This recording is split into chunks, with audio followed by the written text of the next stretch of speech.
All right. Looks like we're live.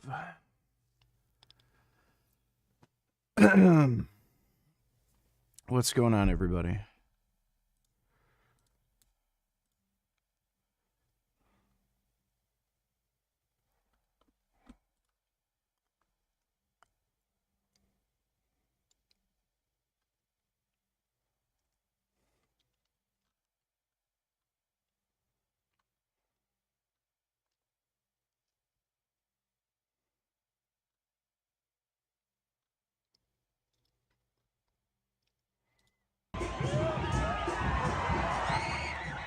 Oh. Oh my goodness. Dog wants the ball. Oh my god. Oh. That's a good dog. Wow, he's so big. Oh, that's a good dog. Thesis. All right. I thought things couldn't get any worse, but things continue to stockpile in the Israetel files, and so here it is, chapter 6. Have you not seen Coach Greg and Mike Israetel for years make videos against each other?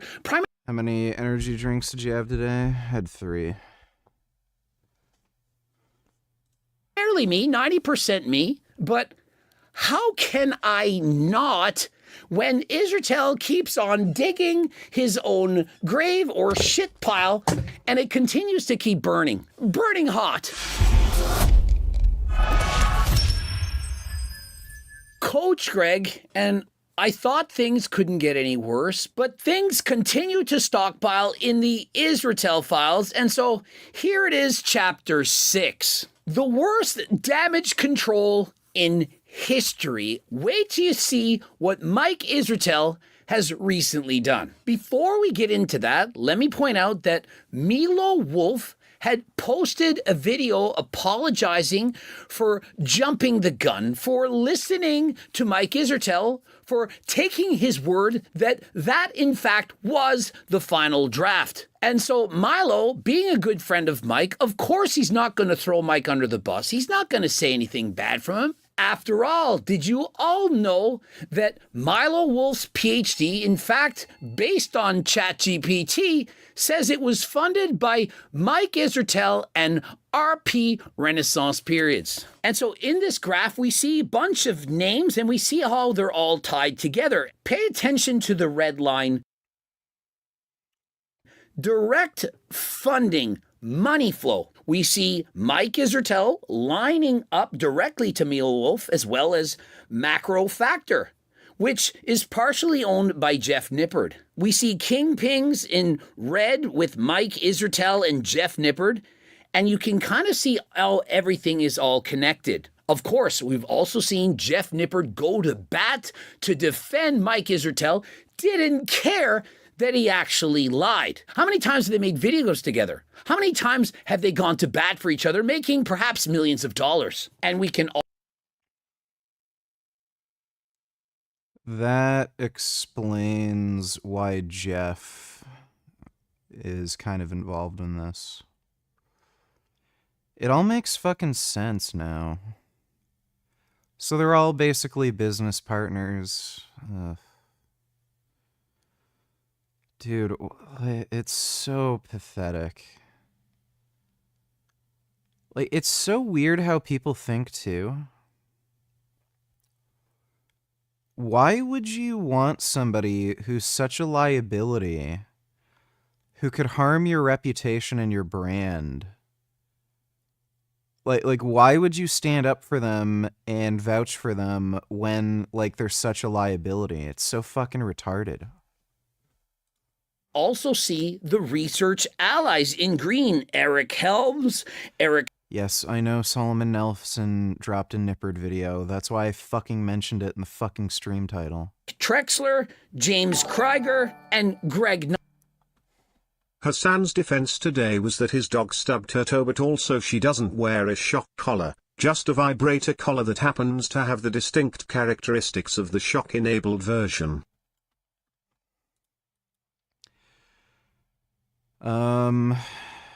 Sure.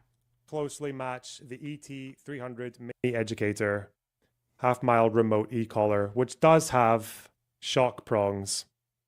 It seems to match in shape, in the positioning of the charging port, in the texture of the plastic, unlike this one with the much more curvy light than the one Hassan has. This one, which is vibrate only, also has its charging point on the side. The one Hassan has the charging point in the middle, much like the shocking version, where the prongs that could deliver the shock are simply removable. You can just remove them. Or apparently, maybe, plausibly, ostensibly, cover them with black tape. That seems to be where we are now. Well, yeah, I would have figured Hassan would just lie about this more. Dude, Hassan is such a piece of shit. I can't stand that fucking loser. Just absolute degenerate scumbag. Why the fuck even have a dog? If, like, you're gonna treat it like that and it annoys you so much, like, fuck that scum. Thanks for the donation, though, retard. Knuckles. And so when you see how everything relates, how it ties together, it's almost like the mafia. One person is controlling this, doing that. They're spending money, they're receiving money, they're promoting each other. Everything ties together. And so I've been talking to Milo Wolf literally right now, and he quite literally doesn't know what to do. Mike found out that Solomon's version also wasn't the final one, LOL. After doing some research, how many times can someone who wrote a thesis, a PhD, one that he spent perhaps an entire year on, make mistake after mistake after mistake? I mean, in his last post on Instagram, he literally said, "That's on me twice." 2 mistakes that simply don't add up. I have to tell you, my honest opinion is I don't think that Milo is doing anything wrong. He's going to back to save his friend, and he keeps getting a different message. Of all of America's much more. Yes, I know Hassan uses a shock collar on his dog. Maybe we'll watch this later, but, like, I already know the whole story. Thanks for the donation, Kid Boo. I want to get through the other stuff first. And he doesn't know what to do. He deleted his last video. He recorded another video. He doesn't know what to do. He doesn't know if he should post. Can you react to this?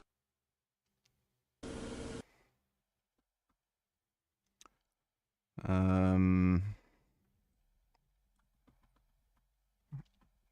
definitely not wasting 25 minutes on this dumb shit. And just when you couldn't hate Hassan Piker even more. A left-wing streamer is going viral from Of America. including call user on X. Yes, I already know about this. Thanks for the donation, Dodo. I'm not watching 25 minutes of this stupid shit. Alright. Daphne! From suicide ideation. Just gotta do it. Let's hear that. And do it anyway. Our bodies for our. Again, this is carnivores. You want to be. It's not worth my time. Thanks for the donation, dude. Kid Beard on Tillers watch Soul Eater. I'd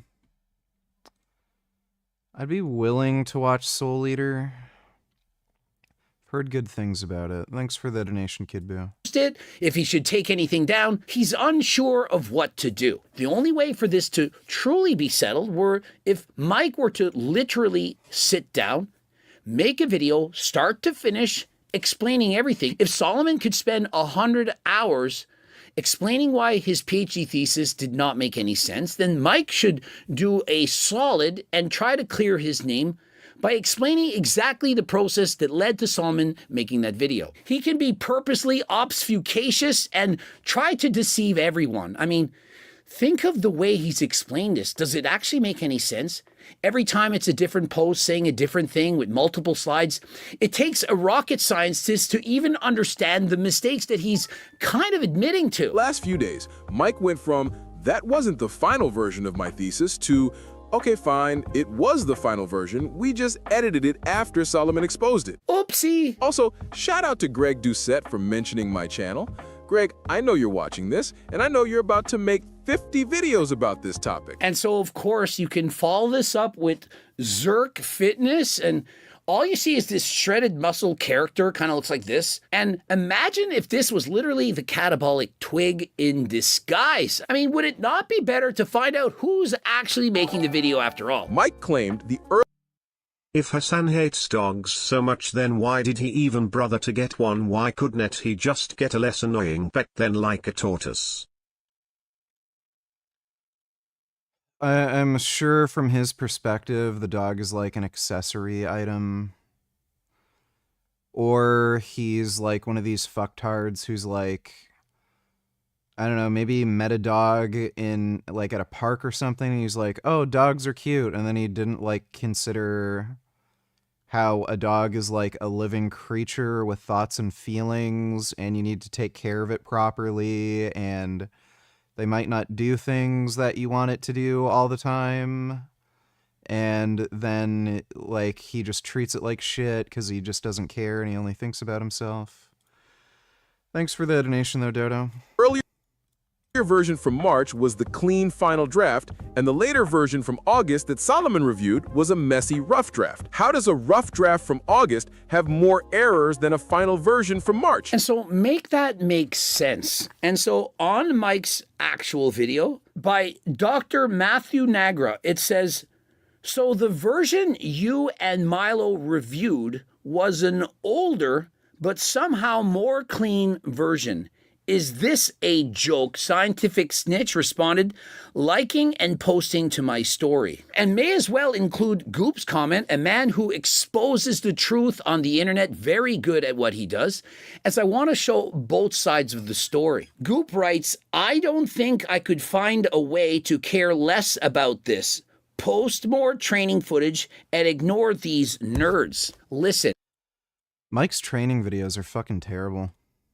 Mike has some fans, strong fan supporters, and there's nothing wrong with that. I don't see anything wrong with somebody supporting their buddy, their friend, the same way as Milo Wolf did. Goop has a platform where he exposes the truth, exposes liars, and in this situation, he couldn't care less. I don't think that long-term, overall, that people are going to care. I think many people feel like Goop, while the other half are more like the Scientific Snitch and Dr. Matthew Nagra.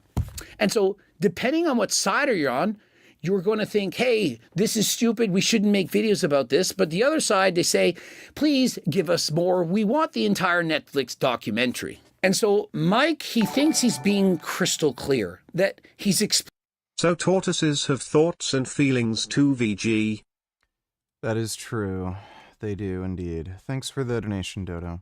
explained everything, that he's being open, honest, and transparent. Sure, if we define transparency as purposeful obfuscation, then sure, yeah, he's transparent. And so the opposite of transparent, I mean, perhaps a little translucent, as in you can kind of see through it, but it's like clouded up, muddied up waters. You can see through it a little bit, but just barely, just enough to say, hey, you can see through it, right? Wrong, we can't. Unless your IQ is 160 plus, like Mike Israetel, you know, off the charts, he's been tested multiple times, it's very difficult to understand what he's actually saying. So you get every single question right. And so my IQ is above 160. We don't know how high because they don't do standardized IQ tests above that. Of course, with a man as smart as Mike. I'm smarter than you, and I'm better. Yeah, if he had a 160 IQ, his PhD dissertation wouldn't be that terrible. He's dumb as, like, he's really dumb.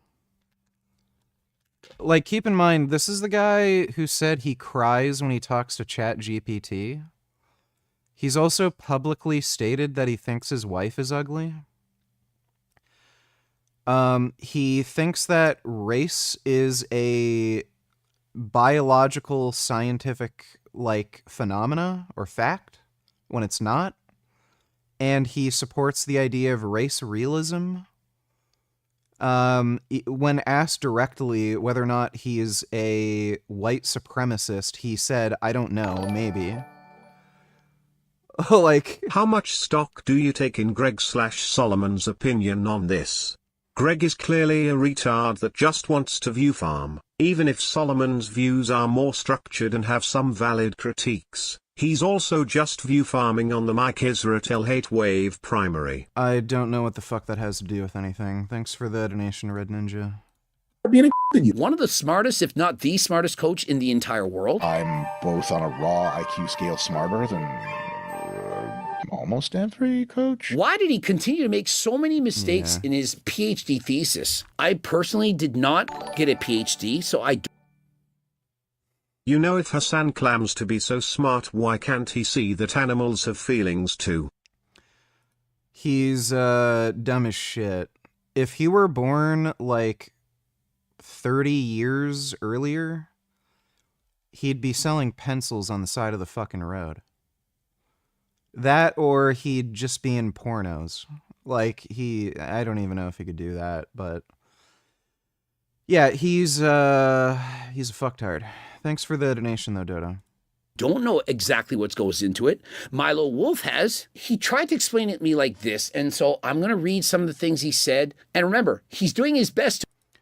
Started doing more barbell presses and my lower back hurts. Should I get a belt? That's not going to help your lower back in all likelihood.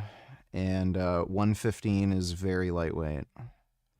I also don't know what you mean by your lower back hurts. Weightlifting will make your body hurt.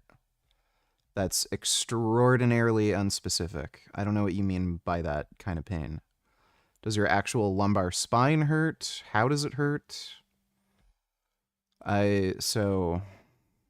To explain what he believes has happened. Did Mike give you one draft or more than one draft to look at? Because Mike said he gave him the original draft and then there were multiple drafts. The story kept changing. Milo Wolf says initially one, then multiple. I'm not sure why. I don't even feel like speculating. And when I asked him to confirm whether the one I suspected was the final one was the final, he confirmed. And so Milo said, look, I'm making a video on this. This is very important. I need to confirm with you, Mike, you're my friend, which is the final draft, because that's the one I'm going to make a video on. He confirmed it, Milo Wolf made a video on it, and then later said, oopsie, it wasn't the final draft after all. Who do you think overall is the most likely culprit in this fiasco? I do not think that Milo Wolf did anything wrong. I don't see it. I believe that it's on Mike Israetel, and Mike Israetel says, yes, it's on me. Yep, I gave him the wrong draft. How many times can you give the wrong drafts to people before people are going to cry wolf? Well, Milo clearly did do something wrong. He trusted Mike Israetel. The guy is a fucking idiot. Why in the hell would you trust an idiot? So that's what he did wrong. Like, just being friends with this guy, you'd have to have a fucking problem.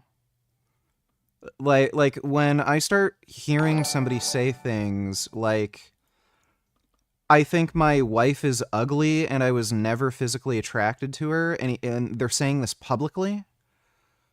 When you hear them say, I support race realism and I might be a white supremacist. When you hear somebody say daily alcohol consumption is good for you. I cry when I talk to ChatGPT. Don't be friends with that person. There's something fucking wrong with them. They have clearly they're lacking in moral character. They're mentally unhinged. And they're fucking stupid. Like, if you're friends with somebody like that who says these things publicly, like, you're a fucking moron.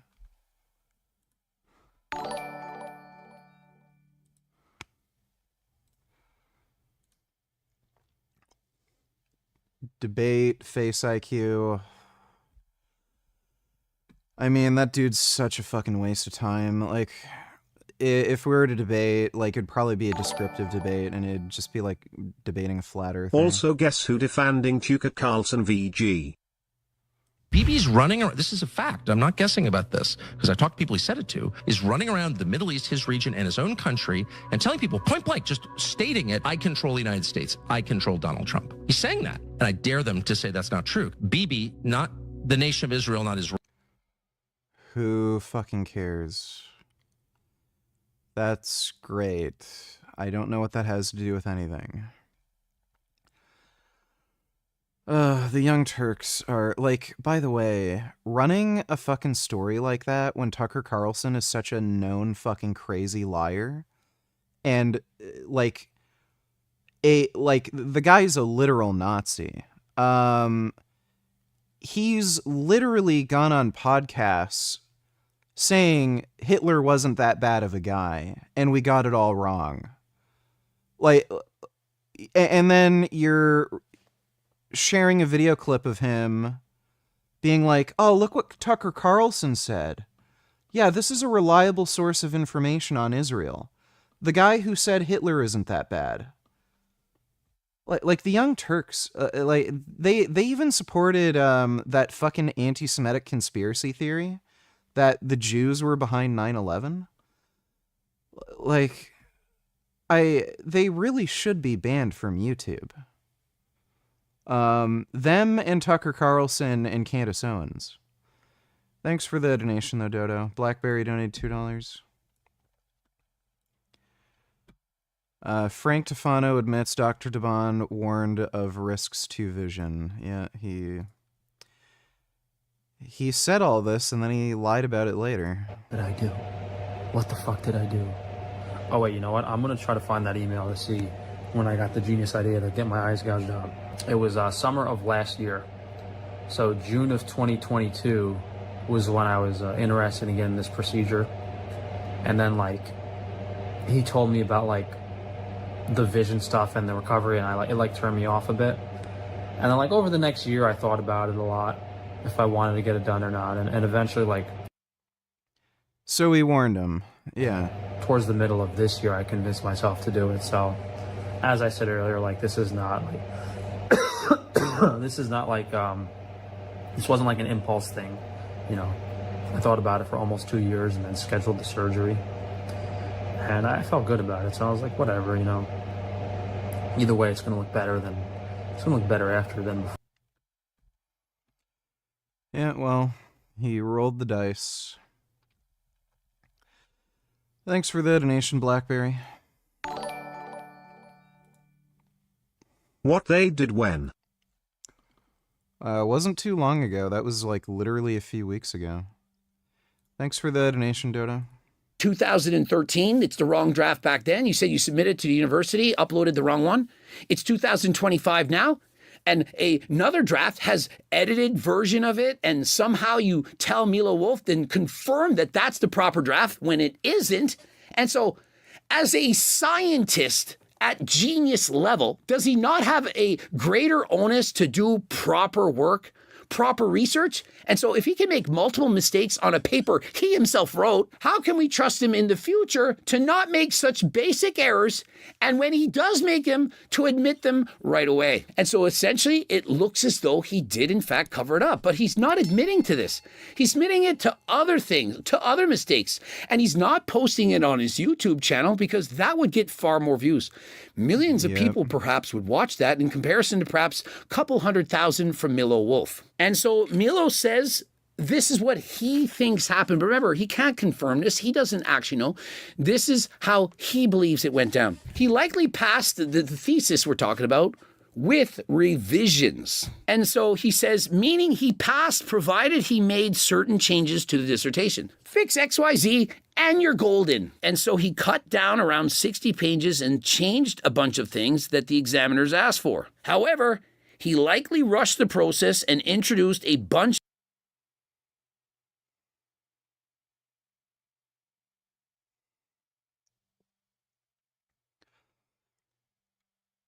This is the most stupid cope excuse I've ever heard in my fucking life. So he submitted a better version of the paper. The examiners told him, we'll pass you so long as you make these changes. he fucked it up and made everything worse.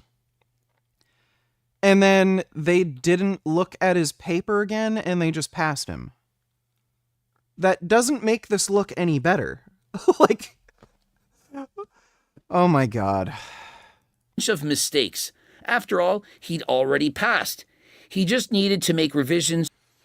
I meant when I do barbell shoulder press, my lower back hurts immediately after, lasts for a few hours, and it's not muscle soreness. Has this happened to you? No.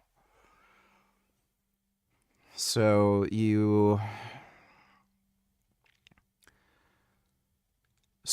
there's a few things to note here. One,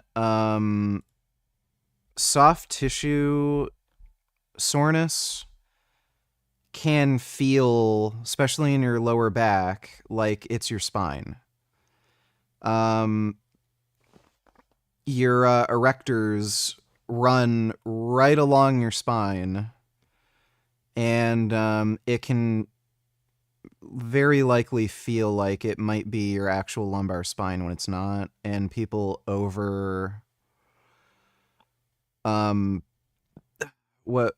they end up being hypochondriacs about back pain. Back pain is one of the most like stupid things to research because for whatever reason people freak out about lower back pain.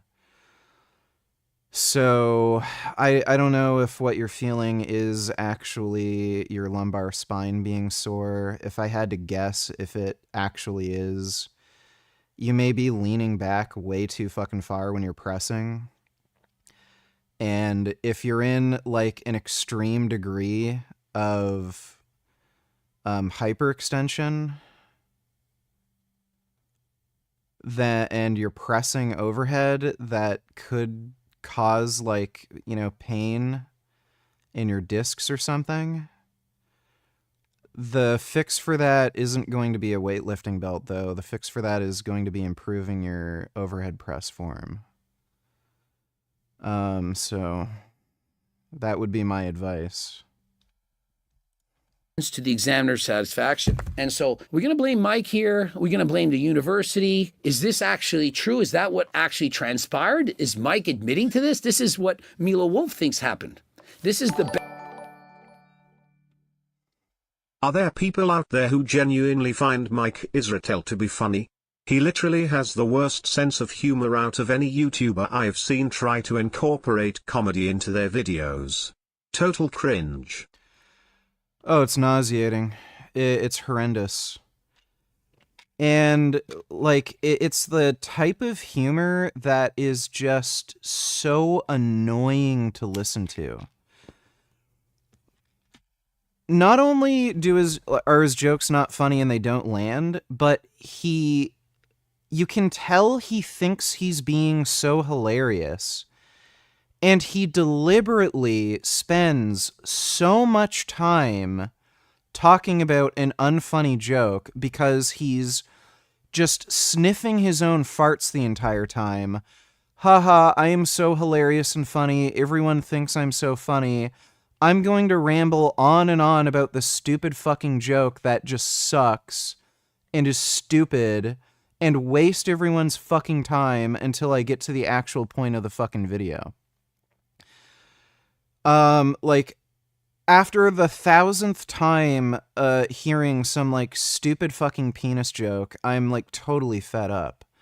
I literally cannot watch any of his fucking videos because I know he's gonna spend 5 minutes making some bad fucking penis joke.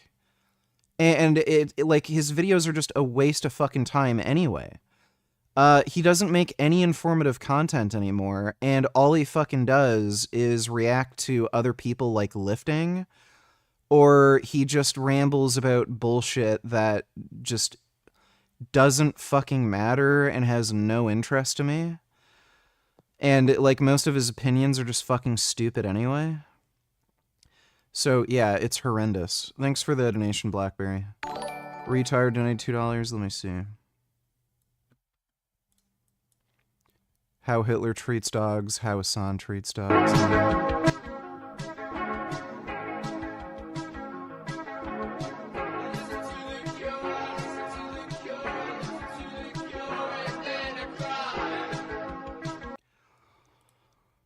To be fair, apparently Hitler did abuse his dogs. There are eyewitnesses who stated that he would beat his dogs. But again, if you're not doing much better than Hitler, that's not saying much. Thanks for the donation, retard. Best Tren Prolapse donated $2. I had no idea Mike explicitly calls his wife ugly. Where can I find the clip?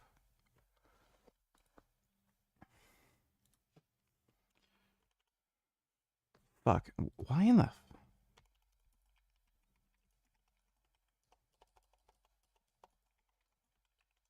Let me see if I can just search for the clip. He's saying, look, Renaissance periodization is about making people healthy.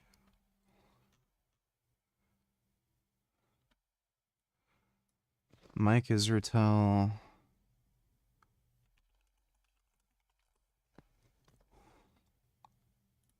Yeah, so you met your wife online, is that right? I did, yes. Yeah, yeah. Was it because of your physique?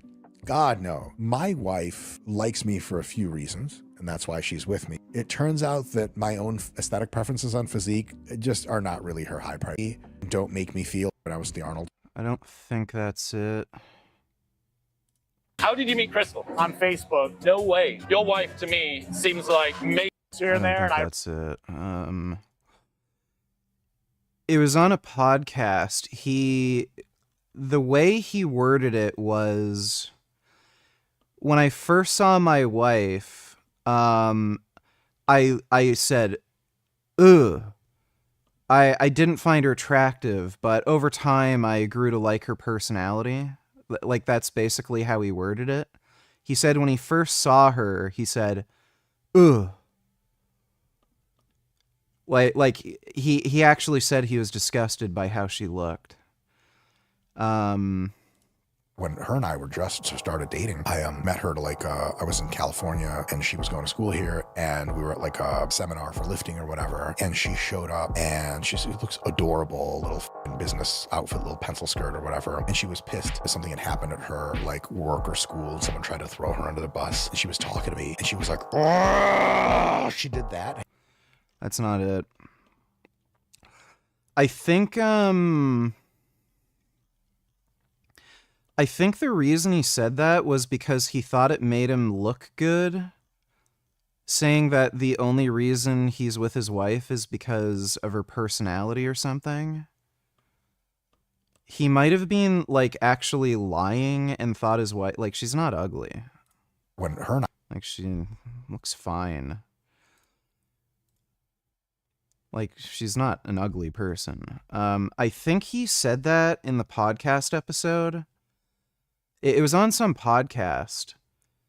I think he said it because he thought it made him look good to suggest that the only reason he's with his wife is because of her personality, not because of her looks. And he, like, overdid it. The clip is fun. It's somewhere. It's probably buried. I remember it was part of a compilation somebody made of Mike saying like some of the stupidest shit imaginable. But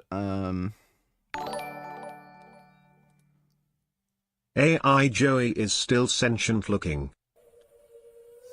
Oh my god, he does look sentient. Oh. Whoa. He still looks really sentient. Even in the AI. Oh my god, that's amazing. Thanks for the donation, even though. Yeah, so I think that's the context behind him saying it. He just said something really fucking stupid, and he kind of lied about it because he thought it made him look good, but it didn't. Also, have you experimented with Anavar yet? No. I'm gonna add it to my 200 milligram test cycle soon. I wouldn't recommend taking it for very long. If you're gonna take like something like 20 milligrams, which is what like most dudes do as a first Anavar cycle, I wouldn't take a dose like that for more than 8 weeks at a time. it crushes your HDL. Like you may very likely end up with single digit HDL levels, which isn't really, like, I know HDL is a non-causal risk factor for heart disease, but it's probably a sign it's not doing something good for you. And it is pretty liver toxic. Like, I know people say it's like the safest oral. It's still pretty liver toxic. So if you take it for more than 8 weeks, you're going to notice your GGT levels are definitely elevated. So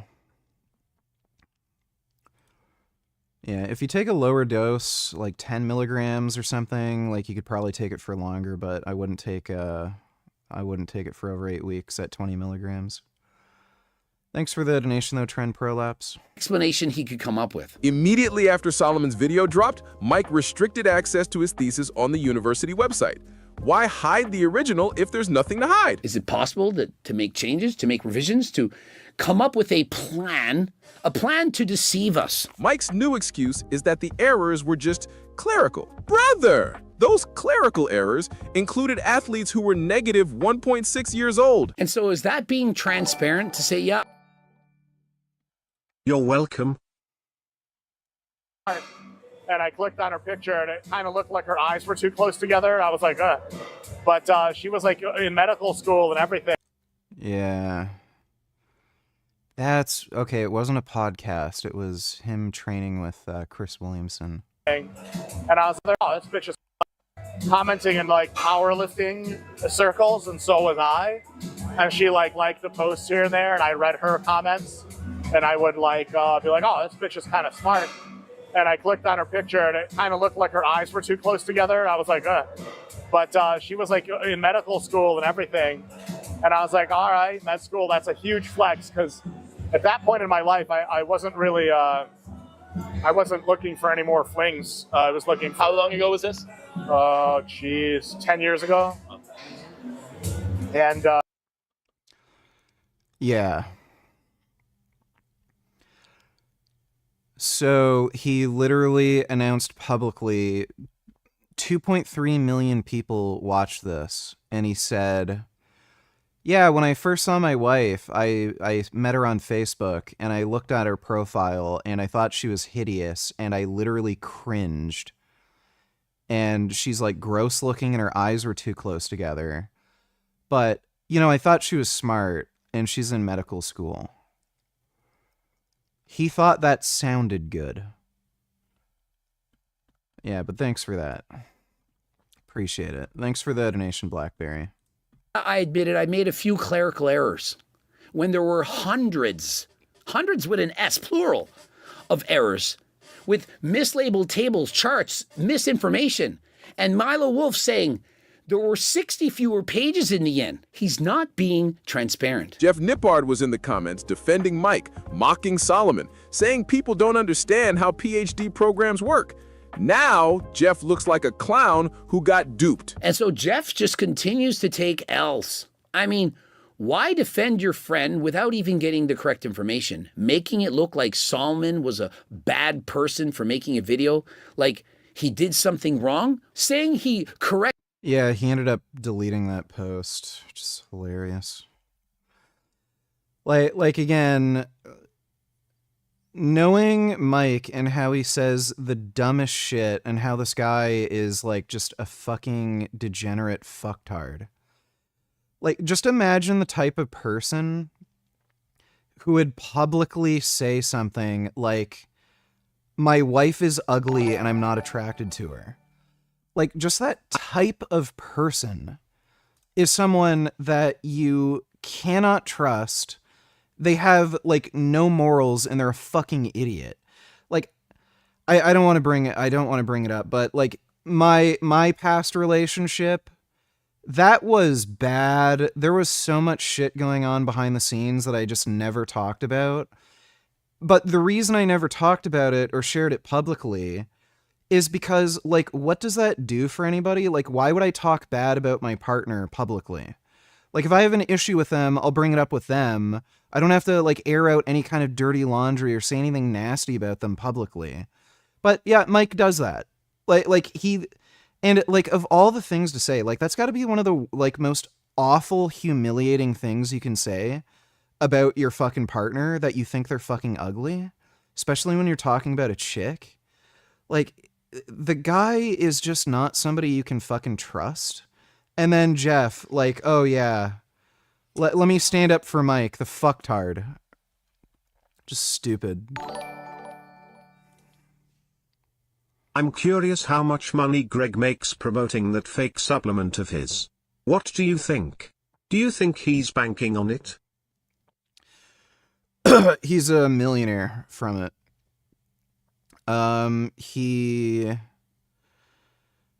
He has a, I think the Mercedes he owns is like $150,000 to $200,000.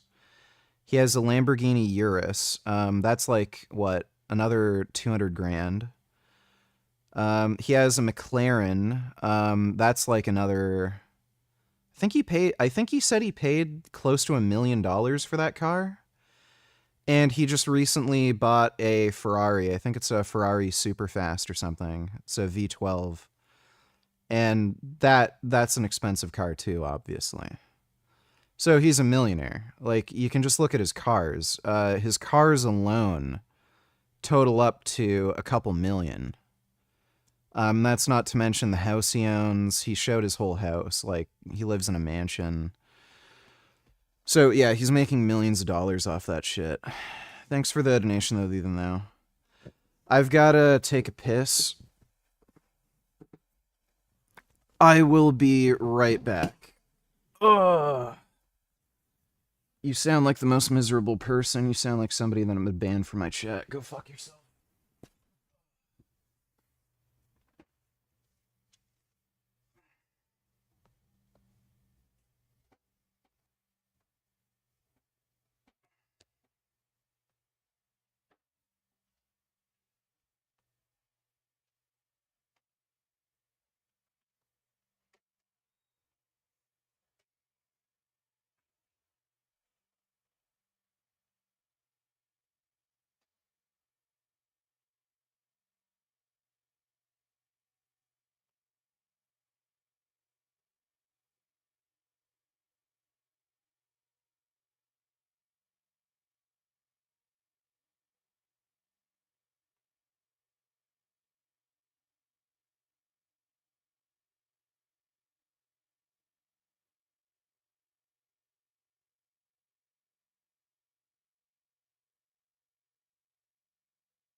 Ugh.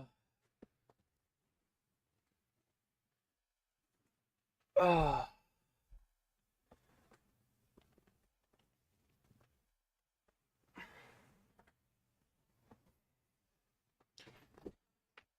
Are you against the World Economic Forum diet? Thanks for the stupid question. Oh my god, Mike, you are entitled to find woman attacked because of their looks. Don't be so woke.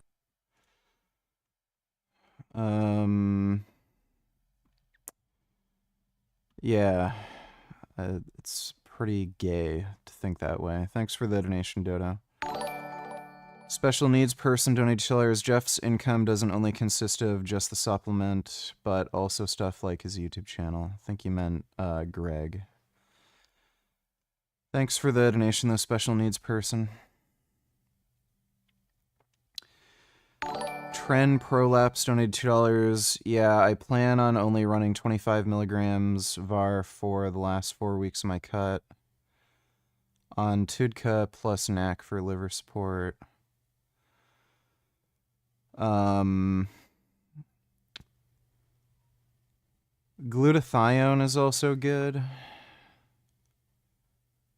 You might want to add that too, but, you know, it's only 4 weeks. Glad to see you've embraced steroids, by the way. The fear-mongering from natties over-exaggerates their negatives. Low dosage plus regular blood work is better than being natty, yeah. Well, you can look at people who, you know, take moderate doses and, you know, take, you know, good track and care of their health over time. They age better.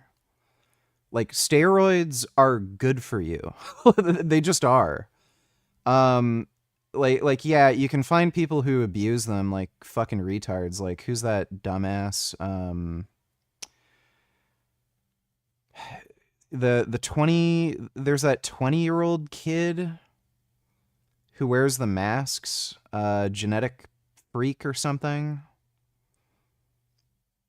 Like, that kid's a fucking idiot. Like, he had to get the gynecomastia surgery because he was taking extremely high doses of test along with nandrolone. And, like, he literally does not understand how these drugs work, like, clearly. For him to get crazy, like, gyno like that. Yeah, genetic anomaly. And, like, the acne and everything that I've seen him have, like, he clearly doesn't know how these fucking drugs work. Yeah,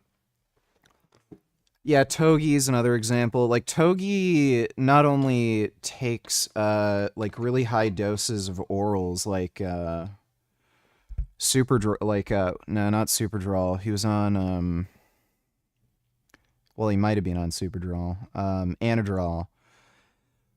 But, like, he's also done pretty high doses of Tren and shit, too. And on top of that, he takes party drugs, like he does cocaine and shit. You know, those people don't age well. But if you look at somebody like Mike O'Hearn, they age better. And I think part of the reason is, like, one, your hormone levels do naturally decline over time, and just maintaining more ideal hormone levels is probably just better for you. But these drugs also improve your ability to heal, recover. They give you more energy. They increase collagen synthesis, which goes down over time as you age. And you'll notice, like, a lot of people who are on moderate doses of steroids, their skin looks better as they age.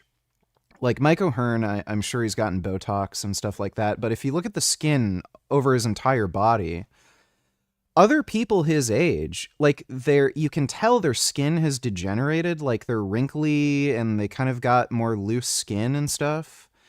Mike O'Hearn's skin, it looks like somebody's skin, you know, like somebody who's in their 20s. So, yeah, like, it's just fucking stupid. But, you know, dumbasses can just promote this fear-mongering bullshit. And they can just, you know, get shittier as they age and get all these injuries and joint problems and stuff because they're not taking stuff like growth hormone and other anabolics that'll protect their joints and their connective tissue and their skin and all that. You know, but, you know, the smarter people can figure things out. Thanks for the donation, Trend Prolapse.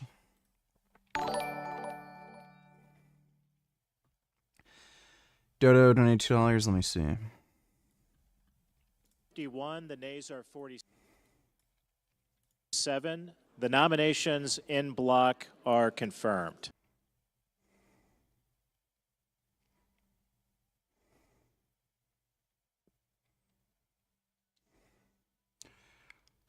So I'm not Under the previous order, the motion to reconsider is considered made and laid upon the table, and the president would be...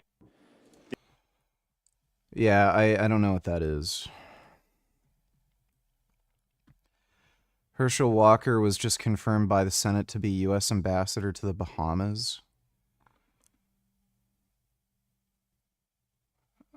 Okay, I know what this is. He will be the first confirmed ambassador to the Bahamas since 2011. Yeah, okay, so this is like literally... This is what the Nazis did, by the way. People who are loyal to the party just got bullshit positions and were just given money. This is what this is. All right, Nelson Walker. Yes, ma'am. There you are. All right, you're charged with stealing a Dolphin jersey.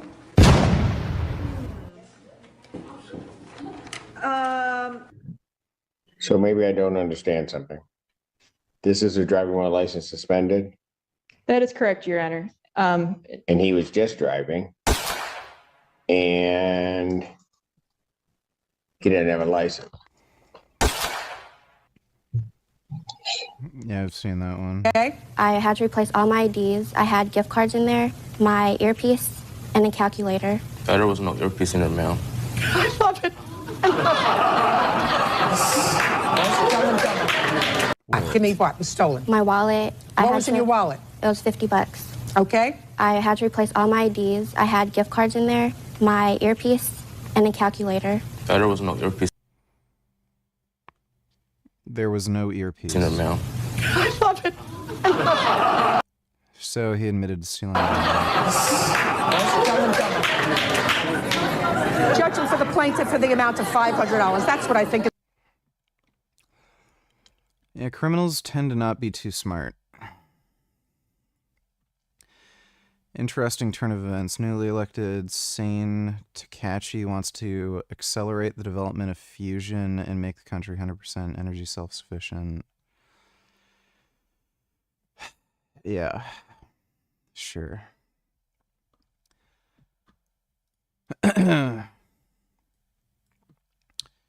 That's just politicians saying things. Mosque in New York. They blast call to prayers 5 times a day. Oh yeah, you want to bet under Mom Donnie nobody's going to do anything about this?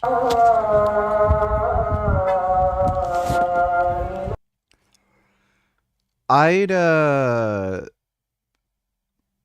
if I had to deal with this, like, I'd literally sabotage their building and, like, blow up their fucking fuse box or something. Like, fuck this shit. Yeah, this Islamic invasion is just fucking insane. Thanks for the donation, though, Dodo. Dodo donated $2.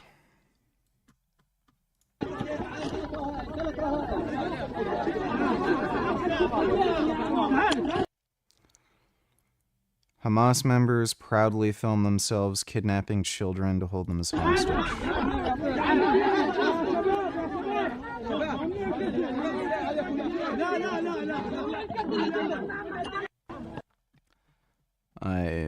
I don't know if that's what that was. Told me off record. 2 people who have... I don't care. Some of the things that have been going around on public, namely about a group text chain that has been made known and released by Candace Owens.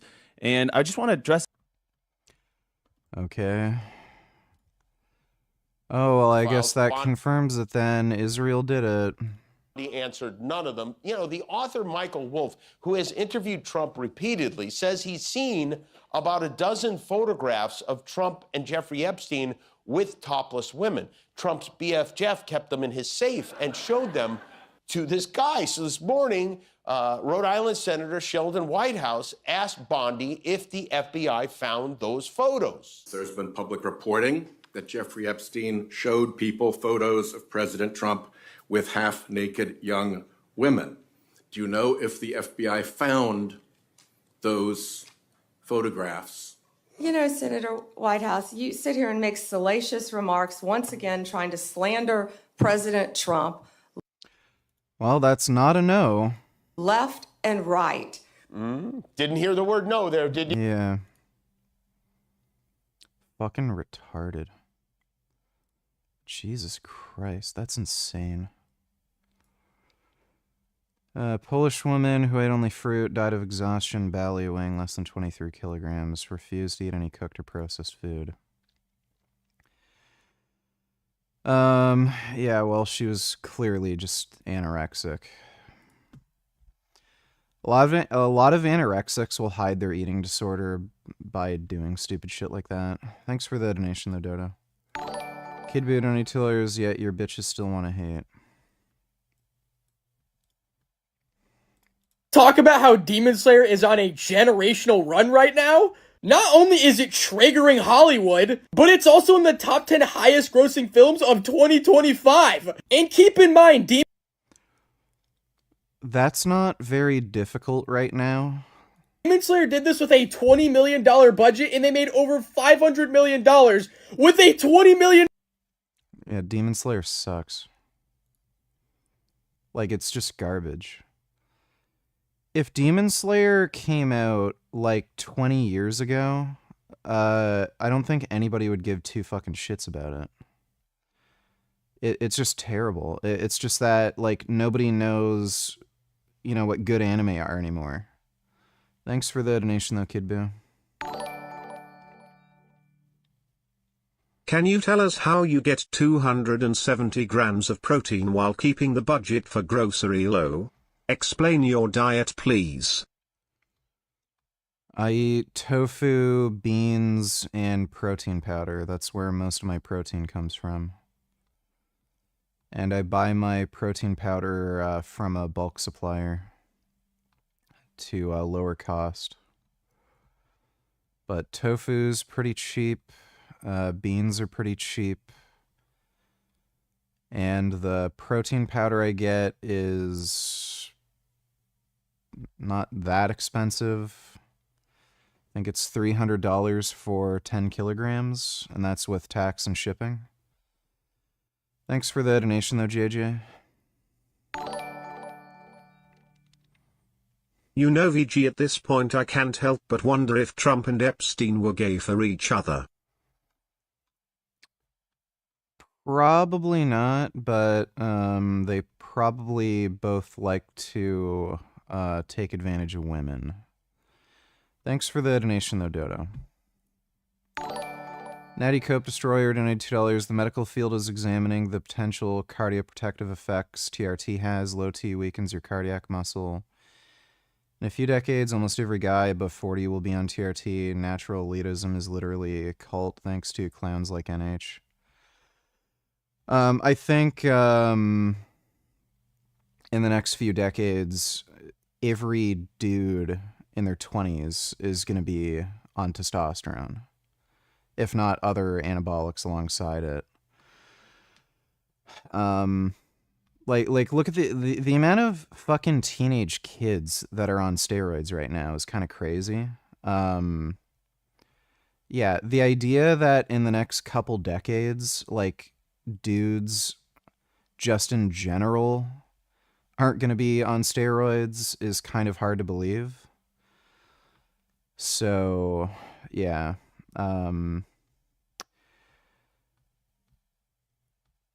Low testosterone, I don't know the exact mechanism, but I think some of it has to do with low testosterone possibly also being linked with either low estrogen or less estrogen imbalance. So that might have something to do with its effect on cardiac muscle. But yeah, I mean, being natural is just stupid. Thanks for the donation, Natty Cope Destroyer.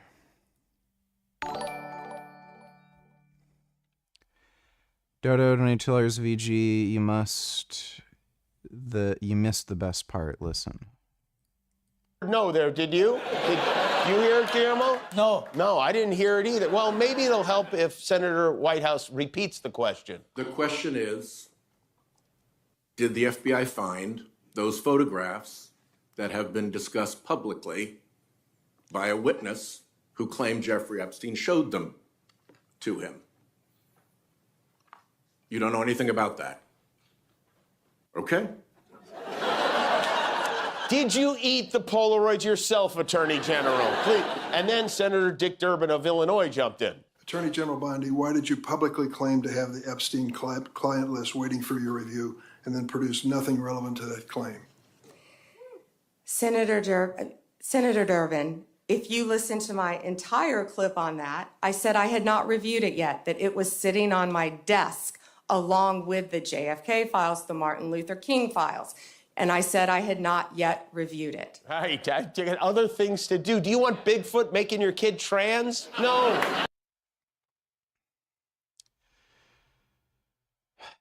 Pam Bondi is like, she should be in jail. All these people who are loyal to Trump should be in jail. Drone show in China, hundreds of drones fell from the sky. Yeah, that sounds like China. Yeah, that does not seem planned. Are those lithium battery fires? Yeah, that is impressive. It looks like those look like lithium battery fires. That's crazy how that happened to all of them at once. Weird. You were name dropped multiple times, I'm sorry, but this guy didn't argue that well. I would suggest you debate Destiny. Well, I guess when you say morally relevant distinction, what do you mean by that? The same exact way that Isaac would have posed it to you, Vegan Gaines would have posed it to you, despite you know, that's going not to your telling me echo chamber anything. on I'm the asking stream. you what do you mean when you say that? Yeah, I saw some of these clips. Thanks for the donation, Dodo. I don't think debating Destiny on that topic is worthwhile anymore because he just lies. Thanks for the donation, though, Dodo. 5 new Frank shorts. Okay, we'll get through the Frank shorts. Thanks for the donation, 6.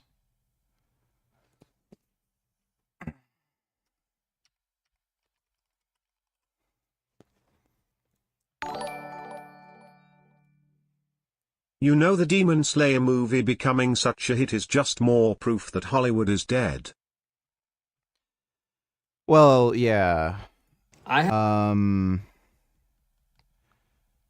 One of the reasons why it's one of the top grossing films is just because Hollywood's making garbage that nobody's watching.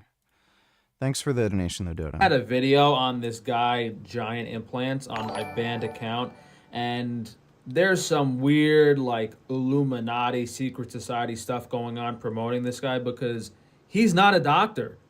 He's some kid in his mom's basement performing surgeries, and he actually tried doing procedures in a Turkish clinic with some actual doctors a few months ago, and they got shut down because I think I don't know if they killed some people or I know that for a fact they severely botched some people. This guy has already disfigured many people and ruined many lives, but it's just really fishy that this guy Clavicular, who just popped on the scene, is working with this guy. Really, really, really fishy stuff. I wouldn't trust these people with anything. This is just some money-making plot. That's all this is. I wouldn't watch.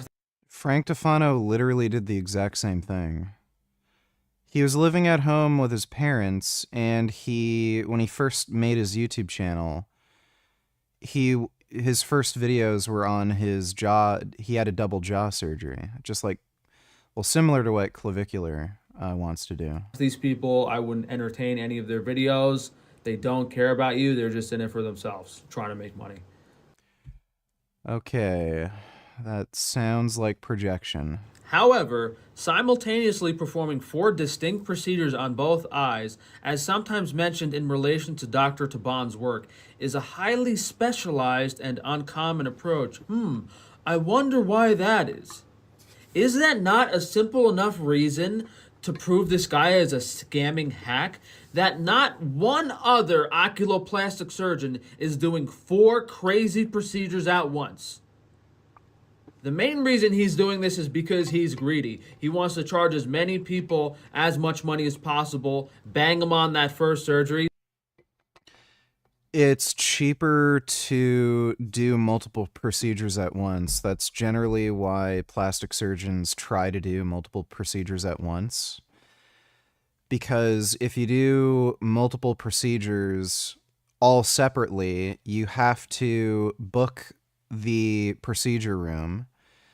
You also have to book the other staff that are required. And you also have to pay an anesthetist. I can never pronounce that word properly. You have to pay the anesthetist and pay for the anesthesia, which is extremely expensive. So if you do multiple procedures on different days, it's way more expensive. It magnifies the cost. So him saying the reason he's doing this is to charge people more, that couldn't possibly be the case. If anything, he's trying to save people money. Because after Dr. Taban operates on you once, he's going to mess it up and you're never going to go back to him again. So if he was to do these 4 procedures separately and safely, after the first one, he'd be out of business because he would have messed it up. So instead of messing up 1 procedure at a time on you, he just messes up all 4 at once and gets his pay. Yeah, he's a fucking idiot. This is pretty normal with plastic surgery. You'll see women who want to get breast implants and a liposuction. Plastic surgeons will often do those 2 procedures all in one go to save patients money. That's just normal. Frank's a fucking idiot. Healthiest cookies, yeah. Our best batch of chocolate chip cookies so far here on Pure Sourdough. And what makes our baked goods so special is not only is everything sourdough, even our sweets, which is so difficult because of the sugar content. How in the fuck do you make sourdough cookies? That just sounds horrendous. We only use 100% USDA organic ingredients, glass bottle mineral water, and everything is egg and dairy free. No butter, no milk, no cream, no eggs. And so they probably taste like shit. And guys, I've been eating, 6, 7, 8 of these. What is he... Is he using lard for the cookies? That would taste fucking gross. It's either that or he's using something like coconut oil. Coconut oil cookies, they're weird. They're, really oily. If he's not using butter, how is he even using lard? You'd have to heat it up first before you mix it. It's super hard and dense. So these cookies must fucking taste horrendous. These cookies a and day. Have a terrible fucking texture. After my breakfast and lunch and dinner, and I do not gain weight, which is a testament to how healthy these are, how well they digest, and how good these are for you. And oh, okay, chocolate chip cookies that won't make you gain weight. Okay, that's amazing. I've been improving the recipe every time we make them. This is by far the best version, and I hope you guys enjoy this and all of the other baked goods we have available for Pure Sourdough on frankiesfreerangemeat.com. Fuck you. We have a very special new product this week on Frankie's Free Range Meat. It is an egg and cheese breakfast sandwich, as usual, made with only the highest quality ingredients. These are English muffins from Pure Sourdough using USDA organic flour, glass bottle milk. Imagine being stupid enough to buy frozen egg and cheese sandwiches online.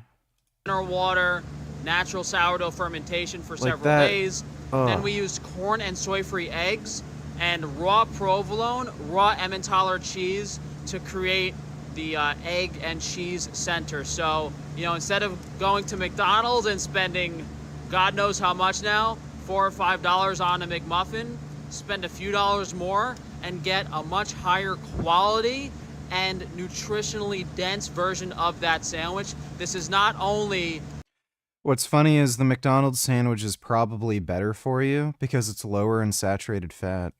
really, really good for you, it's also very filling because just the density of the calories of the grains and the eggs and cheese available on Frankie's. Yeah, so this is literally worse for you than the McDonald's Yeah, I mean, I don't egg and cheese sandwich. have much to say about this clavicular guy besides him being a racist, secret society shill. I mean, the only reason that's... He's accusing Clavicular of being racist when Frank Tufano's a literal Nazi. He's a Holocaust denier and he hates Jews. One of his former lawyers dropped him as a client and refused to provide service for him because he was making anti-Semitic slurs towards his fucking lawyer. Someone doesn't get canceled for saying the N-word is if they're in the club. And I mean, this guy is not only a horrible person from what I've seen, he has no understanding of health and nutrition. He gives horrific advice to kids, telling them to take things that will ruin their life forever, such as steroids and Accutane, each of which Frank has taken. I don't know if he's taken Accutane, but Frank has taken steroids. which should never be taken under any I'm pretty sure Frank is actually still on steroids. circumstances. And what's funny is he blocked me on all of my accounts before I've even interacted with him. That's probably because me being botched and my message trying to help people goes against what he's trying to do and just funnel money to the wrong people. And I don't want to get into the peptides and all BS, but this guy's a corporate shell, scheming, trying to make money. Wouldn't trust him. So Frank is against steroids, but he sells like the most unhealthy, like fucking garbage food. And this guy also takes steroids, and he's also gotten a bunch of cosmetic fillers put into his face. I think he's gotten like hyaluronic acid injections. He's openly talked about getting lip fillers. So that's fine. But yeah, steroids bad, even though you take steroids. What a fucking idiot. Just one of the biggest clowns on the planet. Dodo Donatillers, can you watch this without skipping, or are you going to get bored? Yeah, I'm going to get bored. I'm not watching that. Like, I get it. I've seen all of his videos. Also, we watch this later for sure. Camp 14. Yeah, North Korea stuff's interesting. We can watch that later. Thanks for the donation, Dodo. Kid Boo donated $2. Let me see. Means that Jews want to reestablish a homeland, and they're calling this homeland Israel, and they want it protected. Can we go with that definition? Andrew, did you not listen to me? Yeah. Are you not listening? I said it right here, Andrew. Do you want me to read this again, Andrew? Yes. Do you want me to read this again? Yeah, read it again. Zionism alone simply means the establishment and protection of a land, a country, a state where Jews can live freely. Yeah. A Jewish state in what is Perfect. now... Okay, this is annoying.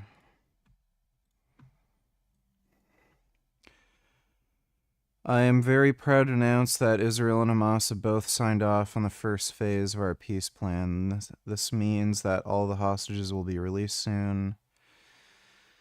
Yeah, I can pretty much guarantee you they're not going to do any of this. Like, this is just history repeating itself.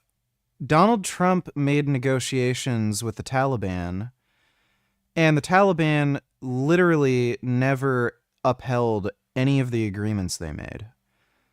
So, like, history's just going to repeat itself. They're not going to release all the hostages. They're not going to disarm. They're not going to do anything that was agreed upon. And then they're just going to play this game where they try to, like, lie, obfuscate, delay, and see what they can get away with. Like, it's happened before. Thanks for the donation, though, Kid Boo. Trend Perlapse donated $2. Great points. Natty's loved strawman using reckless morons like Ziz, John Skywalker, Togi, all guys who abuse party drugs, alcohol, will take toxic compounds like Tren. If done right, you get healthier. My lipid insulin sensitivity improved on 200 milligrams test. Yeah, same. My LDL cholesterol went down by almost 20 points, and my HbA1c went down by 2 points. It went down from 5.1 to 4.9. Thanks for the donation, though, Trend Prolapse. Not even the next 2 Avengers movies will save Hollywood at this point. If anything, it'll probably accelerate its collapse. Thanks for the donation, though, Dodo.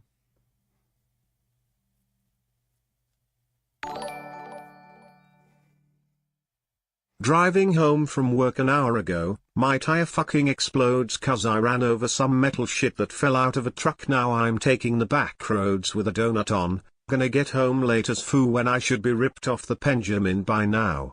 At least I got you. Well, you know, could have been worse. Could have hit a tree and died or something. You know, glass half empty versus half full mindset. Thanks for the donation, though, retard. Has a bad day. Corrected the wrong draft, that he didn't do his due diligence, only to later find out that Mike, in fact, was wrong. And Jeff still won't admit that he'd made a mistake. Jeff has not retracted his statement. Jeff continues to this day to defend Mike and to say that Solomon is bad. Mike's current story is that he gave Milo multiple versions of the thesis, except there's one tiny problem with that story that Milo himself said on YouTube 3 separate times, that Mike only gave him 1 document. We basically confirmed that, and then later he gave him more documents. And remember, he did, in fact, confirm which was the correct one, of which he later changed his mind. Either Mike is lying about giving Milo multiple versions, or Milo is lying about only receiving 1. So can both be true? He gave him 1, and then he gave him multiple. Can you see it now? Are you starting to get it? I know it's a lot to take in, but hopefully you're starting to understand. A smart person would have said, yeah, my dissertation was rough, I was young and rushed it, but look at all the quality work I've done since. Done. Everyone moves on. I mean, like, let's really think about this. If Mike would have just said to Milo Wolf, yeah, you know, the first draft, it didn't really pass. It was passed with, you know, if you make these changes, and then I did another draft and I made those changes and the changes suck, but they still passed it, it all goes away. Like that, it's over. Who cares? No one cares. It's over 10 years ago. I don't even care. The only reason I'm making these videos is because I know that you want to see them. I mean, have you not seen Coach Greg and Mike Israetel for... Well, Mike probably has narcissistic personality disorder or narcissistic traits, so he can't admit that he did something not so good, and yeah, he has to like lie and obfuscate. For years make videos against each other, primarily me, 90% me, but how can I not when Israetel keeps on digging his own grave or shit pile and it continues to keep burning? Burning hot. Mike just handed Greg the greatest gift possible. Proof that Mike lies when confronted with criticism and possibly commits forgery to cover his ass. Is it forgery? Is it illegal? Has he broken any laws? I don't know the law. I'm not a lawyer. I'm just here reporting the news. Just like I'm here to report, and it's not. I understand why Goop is saying, who cares, it's from 10 years ago, but he's lying right now. And so when Mike says, for example, I was only on 100 milligrams of Tren, but I only took, for example, 300 milligrams of testosterone and 5 milligrams of halotestin, and all I felt was rage. Can you believe that he's actually being honest? That's the question. Like, can you believe everything that he stated? If everything that somebody says is right, and then they suddenly say something horrifically awful that makes absolutely no sense, does that not slightly discredit the other things that they've stated? If I said you can eat as many calories as you want as long as you're on a keto diet, like some of these other people have stated, would you not think?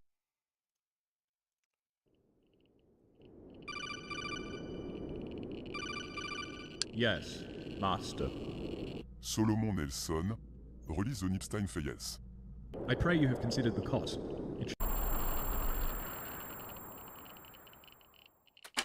Jeff Nippard, a former client of mine, has turned nasty. Before we get into that, some context is needed. As you're probably aware, Mike Israetel has officially responded to my recent viral video, Mike Israetel's PhD, the biggest academic sham in fitness, in which I single-handedly unearthed what has turned out to be an academic scandal. This video will critically analyze Jeff Nippard's reaction to the situation. For those unfamiliar, Jeff Nippard is a prominent figure in the fitness world. He's a competitive bodybuilder, a highly successful YouTuber, and a self-proclaimed exercise scientist. My former client, Jeff Nippard, has not only weighed in on my critique of Mike Israetel's PhD thesis in the comments section of Mike Israetel's Instagram page, but also reached out to me via email and Instagram direct messages with, among other things, a very interesting request. In Chapter 2 of this video, I'll outline the story where Mike Israetel first alleged that I reviewed a mistakenly uploaded draft copy of his doctoral thesis, but subsequently admitted that I'd reviewed the correct text. I'll then pivot to Jeff Nippard in Chapter 3, where I'll provide some important framing by going over my history with this so-called scientist and how he came to be my two-time consulting client. In Chapter 4, I'll provide an overview of Jeff's recent attacks on me and his interesting request. In Chapter 5, I'll critically analyze said attacks and his interesting request. In Chapter 6, I conclude by discussing broader implications. On hearing about my review of Mike Israetel's dissertation, the author, Dr. Mike, claimed that the version of the thesis that I downloaded was a draft, uploaded to the university's official repository by mistake. We now know Solomon was looking at an accidentally uploaded incorrect rough draft. I've lied. I've lied a lot. I guess technically I submitted the wrong draft to the graduate school. Lying is easy as hell. I can do it at the drop of a hat.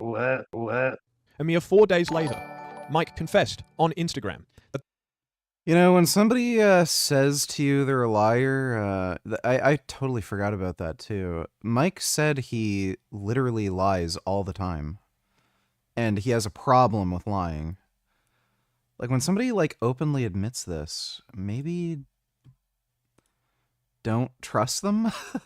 The best coach, donate $2, rate it. Oh, jeez.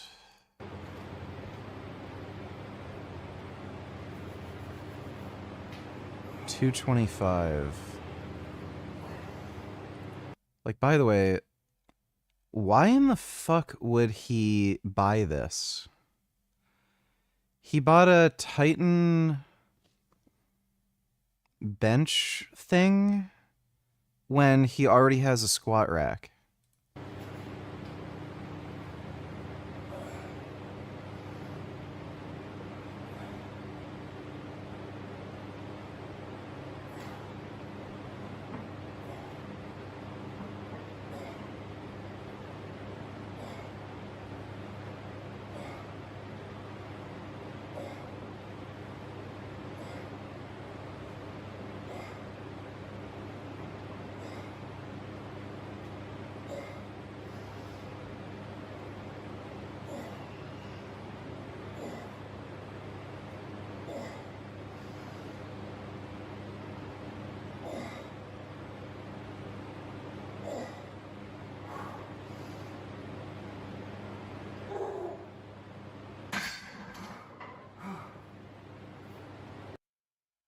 Well, that was not much weight, and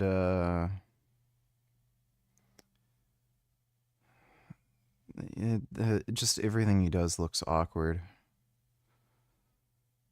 I don't know what he's fucking doing.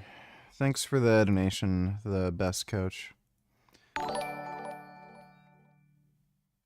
What is one thing you've been wrong about in the past?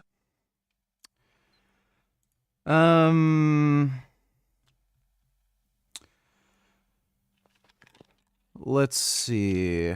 I used to think women were people, but now I know the truth. Thanks for the donation, retard narcissist test. But the version that I'd read and reviewed was in fact the one that had been examined and passed in 2013. It therefore looks as if Mike lied about a superior version existing in 2013, that he had concocted a clean version for upload in October 2025 to substitute fraudulently for the one that was examined, that the cover-up was not going to convince anyone intelligent, and that the lie would backfire. So he walked it back. In the meantime, however, a lot of people had rallied behind Mike, denouncing me as a fool who had read and reviewed the wrong version, as if I somehow hadn't exercised due caution with my library skills. Jeff Nippard, the self-proclaimed scientist, was among them. What anime shows do you recommend to a person who's new to anime? Death Note would be the most obvious kind of go-to. Death Note it doesn't have any like anime tropes. It's written sort of like a more traditional Western supernatural crime drama. So if you're not really into anime, that's probably the best anime to start with because it doesn't have any of the kind of classic anime tropes. It's also just an extremely good story. After that, like, it kind of depends what you want to watch. If you want to watch something that's like funny and comedic, One Punch Man's great. If you really want to get into some of the more traditional anime sort of stuff, Prison School is also really good. That one's hilarious. If you want something that's very similar to Death Note, then I would recommend Psycho Pass.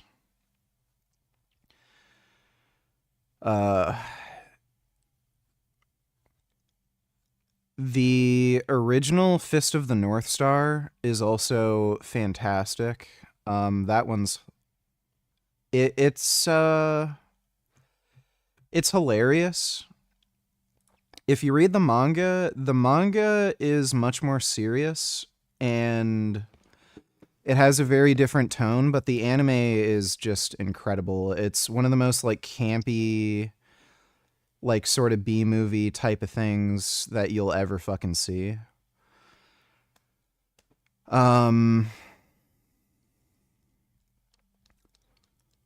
What else is there? I definitely recommend watching Akira. That's an anime movie. Akira is just fucking phenomenal.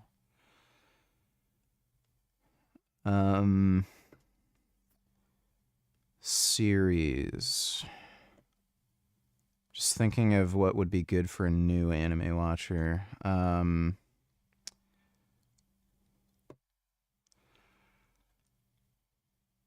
If you want to watch like a martial arts anime, I'd recommend watching either Dragon Ball or Dragon Ball Z. Just make sure you watch make sure you follow a like guide to skip the filler.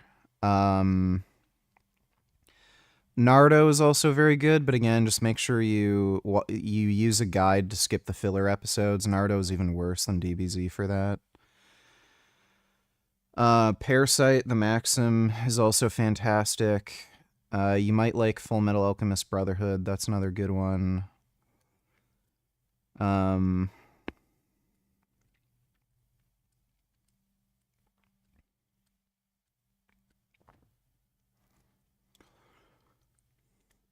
Jobless Reincarnation is really good.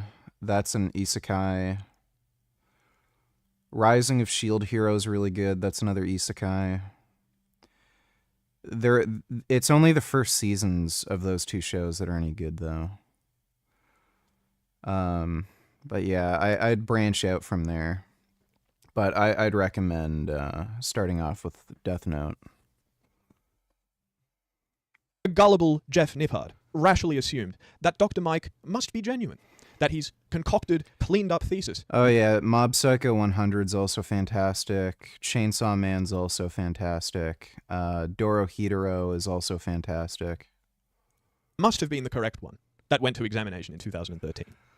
And the 1997 Berserk anime is also really good, but I'd recommend just reading the manga for Berserk. A scientist should have known better than to accept that story. It should have been obvious to anyone with a sense of logic that Mike's story was improbable. Coach Greg called it immediately. Thousands of people on the internet began to see red flag after red flag in the clean copy that was supposed to replace the crap version that I'd reviewed. It looked like a forgery. It was obvious to everyone with a clear cognitive capacity that Mike's story didn't wash. Even Mike could eventually see it and fessed up. But now let's get to the story of how Jeff Nippard decided to weigh in on all of this with his razor-sharp intellect. This chapter describes my rich history with Jeff Nippard, which will nicely contextualize his recent attacks on me. As a teenage lifter, I was a huge admirer of Jeff's. He was, at one point, my favorite content creator. However, I grew disillusioned with him upon reading several of his frankly terrible training programs. Dodo donated $2. Late-term abortion should be legal in my opinion, plus it's not like we need more humans on this planet. I mean, I literally don't give a fucking shit. If somebody wants to wipe out their offspring, I don't care. They'd probably be doing all of us a favor by having late-term abortion. Thanks for the donation, Dodo. You know, unrestricted abortion is probably worth it if it has a eugenic effect. What do you think? Yeah, I mean, like in a vacuum, in principle, I would say it's immoral, but in terms of like a beneficial societal effect, yeah, probably a good thing. At least for now. You know, because most people who are getting abortions are meat eaters. Thanks for the donation, though, retard. And when I say terrible, I truly mean it. On the 6th of January 2024, a 24-year-old Solomon Nelson released a video critiquing Jeff Nippard's bench press specialization program. In the video, I contended that it contained workouts that'd be physically impossible for most. The impossible workout calls for 4 sets of 6 reps at 85% of 1 rep max, with 3 to 5 minute rest intervals between. Paul Gay Fano donated $2. This is how you can tell if your produce, like apples, is organic instantly. So organic Fuji apple, organic produce always has a 9 in front of it on the barcode. So 94131. Conventional Fuji apple sprayed with pesticides, 4131. That won't tell you if the apple's organic. Organic's a scam. The USDA has no capability to audit any farms, so what farmers do is they just claim their produce is organic so they can sell it for a higher price. Sometimes they're also going to label it organic. Maybe it's in the organic section, but don't be fooled because that is not organic. And if you're ever wondering, make sure you see that 9. Yeah. Pay more money for an inferior product. A tea bag with warm water like this could create billions of microplastic particles in the tea. If you drink tea, you have to hear this. A recent study found that all different types of tea bags release millions, if not billions, of microplastic particles into your tea. Bottled water, which one study found 240,000 particles in a liter. Hot tea in tea bags is much worse for microplastics. The easy solution here is to use a stainless steel tea basket and loose leaf tea. There's not going to be any microplastics, but remember, this is important. A plastic tea bag, the polypropylene tea bags were the worst, but even the cellulose tea bags or the nylon tea bags released millions, if not billions, of microplastics into your tea because of the hot water. So, simple. Okay. Sourdough bread, here's what I think. Better than regular breads. A lot of breads in the United States have more than 20 ingredients, including things like I don't know why I'd... So this is just a natural antioxidant and preservative. potassium bromate, which is banned in Europe. So it's not, it doesn't cause cancer. Sourdough bread is better than regular bread. This is an artisanal sourdough here in Costa Rica at a farmer's market. It only has 3 ingredients. It has water, flour, and salt. It's fermented, which is going to decrease the phytic acid. That's a compound that prevents you from absorbing minerals. You know what also breaks down phytic acid? Cooking. You have to bake the bread. So what the fuck does it matter if it's fermented? It doesn't completely eliminate it, but it decreases phytic acid. It also decreases the gluten, but there's still gluten in this bread. It does not decrease the gluten. I don't eat bread, but sourdough bread is a better option than regular bread. Fewer ingredients, actually fermented for real. The actual process of fermentation of sourdough involves mixing the flour with a sourdough starter and letting it rise for hours or days. Sourdough tastes like shit. This is the way bread is supposed to be made. Bread used to be made this way. In the 1940s or 1950s, I don't know what he means by bread used to be made this way. It's just a different way of leavening bread. a quick yeast was invented that makes bread without having to ferment it. All bread used to be sourdough, and That's not true. now, basically today, we have mostly garbage bread. So if you want bread, this is a much better option. What a fucking idiot. Thanks for the donation, Paul Gayfano. Sourdough's the worst bread, tastes like shit. Yeah. It's awful. It's also like more chewy and it doesn't have as good of a texture. between sets on the bench press. So most online calculators suggest that the number of reps you can perform in an all-out set of any exercise done at 85% of 1 rep max is about 5 to 6. Hilariously, 2 of the 3 references in the calculator that Jeff Nippard provides in his book on pages 64 to 65 suggest that 5 reps is the absolute maximum number of reps you can perform at 85% of 1 rep max, with the 3rd reference on the table suggesting that you can perform 6 reps at 85% of 1 rep max. Even Dr. Pak Androulakis Korakakis, whom Jeff has interviewed, has a chart that you can download from his website, which suggests that you can only do 5 to 6 reps at 85% of 1 rep max. In most powerlifting programs, the very maximum number of reps you'll see prescribed at 85% of 1 rep max is 5, which leaves at most 1 rep in reserve. But it doesn't stop there. See, Jeff doesn't want you to do just one top set of 6 at 85% of your 1 rep max. No, Jeff wants you to do 3 more sets the exact same way, with 3 to 5 minute rest intervals. Jeff's program asks you to train to or even beyond failure with 0 performance loss across 4 sets. I really have no words for how incredibly poorly this workout is designed. I mean, it is quite literally impossible by design, whether Jeff intended it to be or not. I mentioned Pak Androulakis Korakakis in my critique of Jeff Nippard's bench press specialization program. A quick note is now necessary for him. His recent reference to executing Order 66 on me is a staggering lapse in professional judgment. They call us influencers, but where were they when we were Order 66ing Rich Piana's ex-wife in the comments back in the good day when he got slapped by Rich Piana? RIP Rich Piana. Shout out Jason Genova.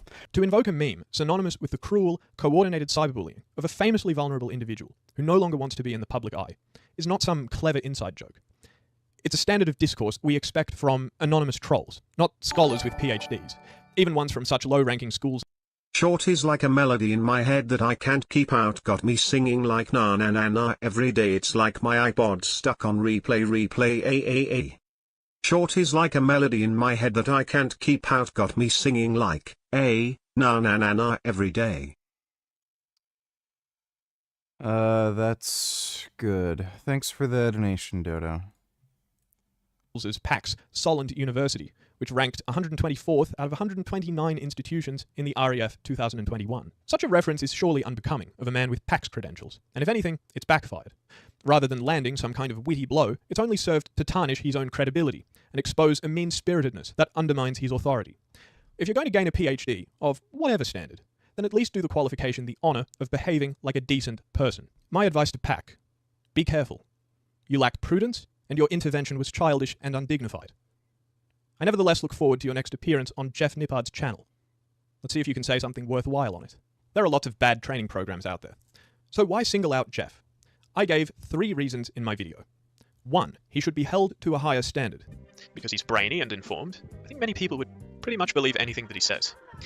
And so we should hold Jeff to a higher standard than other people in the fitness industry. 2, his failures cause self-blame. When the program fails you, you're not going to blame the program or its author for failing you, but rather, you're going to blame yourself. You're going to think, maybe I'm not cut out for this strength training thing.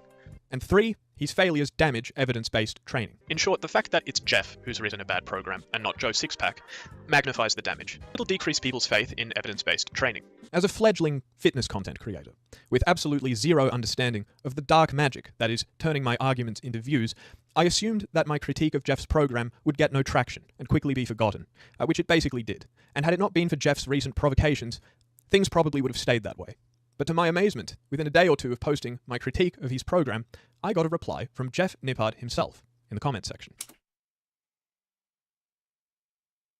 On screen is my comment exchange with Jeff about his bench press specialization program. Jeff publicly conceded that the program was flawed and in need of an update. Jeff attempted to downplay the severity of the issue. He described the percentages as merely a bit too high and suggested that the impossible workout wasn't a huge deal. I dismantled Jeff's defense. I clarified.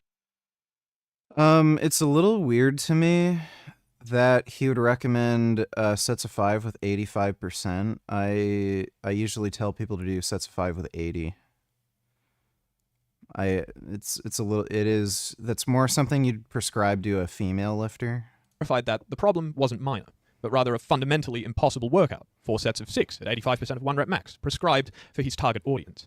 I exposed the flaws in his reasoning by pointing out that his suggestion to adhere to RPE guidelines was irrelevant, as no such guidelines were provided for the workout in question, only the impossible percentages were. I also challenged his contradictory claim that most people running this program are not advanced enough for it to be impossible. reminding him that the program was explicitly advertised and sold to intermediate and advanced trainees. However, I was so starstruck that the great Jeff Nippard decided to grace my small channel that I decided to send him an email offering to review his other programs privately and free of charge, because I genuinely wanted to help him put out better, more scientifically accurate information. Yeah, that's like, especially if it's for intermediate to advanced lifters, that's very strange that he'd recommend that percentage and rep range.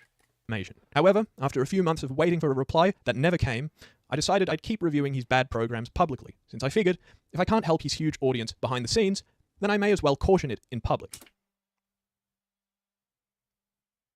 The second of Jeff's bad training programs that I critiqued publicly was his so-called Women's Specialization Program, whatever that means. I released my critique on the 27th of May 2024. I argued that the program contains 5 major flaws. 1. Inbuilt junk volume. So if you've got room to progress in weight or reps, and yet you're always lifting the exact same weights for the exact same reps, then by definition, you'll eventually be doing junk volume. In Jeff's own words, this may have you struggling to get beyond the intermediate stage. If this type of volume dominates your routine, you might have a hard time getting past the beginner to early intermediate stage. 2. Excessive volume. The answer is 54. No well-conducted study hitherto has demonstrated statistically significant benefits in going that high. 3. Excessive frequency. Jeff and Stephanie's program doesn't do high frequency right, because it just doesn't correctly reconcile volume, intensity, and frequency. This is just an injury waiting to happen. 4. Excessively high rep sets. Why would you do a set of 30 to failure when instead you could do a set of 8 to failure? Because even if the resulting muscle growth is the same, with a set of 30 to failure, you have to go through something like 26 exhausting reps before you get to the truly growth stimulating ones. Whereas with a set of 8 to failure, you only have to go through like 4. And 5, a lack of scientific backing. Stephanie claims on her website that the women's specialization is backed by science. This claim is false. How Jeff and Stephanie got from greater than or equal to 10 weekly sets for optimal growth to their prescription of 54 weekly sets for the glutes is simply beyond me. I found out that Jeff and Stephanie are time travelers, accessing Brett's 2014 article a full 4 years before it was published. As with my critique of Jeff Nippard's Dodo Donatillers, where are all the pro-Palestine people who are saying ceasefire now? Where are they celebrating the ceasefire agreement? Not a word from Code Pink or anyone. Well, they don't want a ceasefire. They want this war to continue so more Jews can die. Yeah, and these aren't, like, they're doing this on October 7th because they're celebrating the October 7th massacre.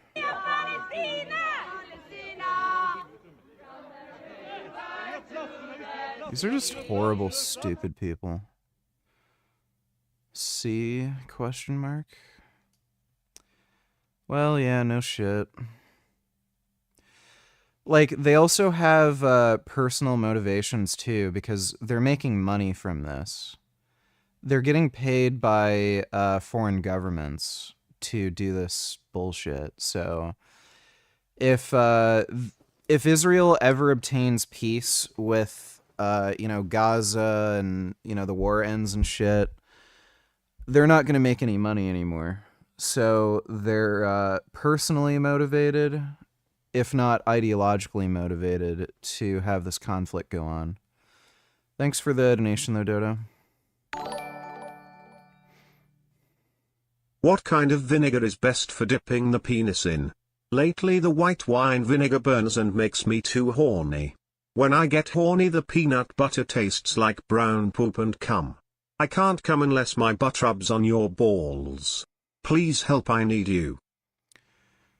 Maybe you can try malt vinegar with a 2.5% dilution. Thanks for the donation. Questions about penises? Bench press specialization program. Within a day or two of posting my critique, Jeff Nippard left another comment. A much longer comment this time around. In Jeff's comment, he expressed significant respect for my feedback, crediting my first video critique directly for prompting a much-needed and a lot better update to his bench press specialization program. Jeff then conceded that the women's specialization program is also deeply flawed and requires a complete overhaul, agreeing that the volume is too high, the frequency is too high. Jeff attributed these significant design errors to the program being very old, and to a period where he was, in his own words, massively overestimating how advanced his audience was. Jeff explained that at the time, his programming decisions were largely in line with the prevailing high-volume trend promoted by many science guys. Jeff noted that during this period, he was interviewing figures like my friend Matthew donated $2.15. VG, would you ever try for another bench PR? If so, what adjustments would you make to training, diet, and your steroid cycle? Well, I'm just going to be making PRs because I'm on steroids. There's not really any adjustments that I have to make. I'm on gear, so... Like, I'm already making all-time rep PRs on the incline press. And pretty soon, over the next few months, I'll be making all-time rep PRs on the flat bench. Like, there's no adjustments that need to be made. I'm on fucking gear. I don't know if I'm gonna push for, like, you know, a 1-rep max, just because of safety concerns. But like, long-term-ish goal is gonna be to rep 405 for, like, you know, 8 to 10. That might take a little while, but you know, the course I'm on right now is just take the right amount of steroids to avoid side effects, but, you know, make progress. Stay on that dose and, like, you know, just train and eat properly, and then when I stop making progress, then up the dose of steroids again. Like, that's really it. Thanks for the donation, though, Matthew. Dodo donate $2. Can you explain to me why the U.S. government allows Chinese spies in our Congress buildings to lobby Congress people? Can you imagine a USA lobbying group in the CCP building yelling at their lawmakers? How the fuck is this? Removed immediately. We will stop nothing. You will stop your disruption, and you will not be seen by this committee again. Yeah, they should be locked in jail. Thanks for the donation, Dodo. Just when you thought Greta could not stoop any lower. Thunberg shares image of emaciated Israeli hostage in post protesting treatment of Palestinian prisoners. Was she so stupid that she thought this was a Palestinian prisoner?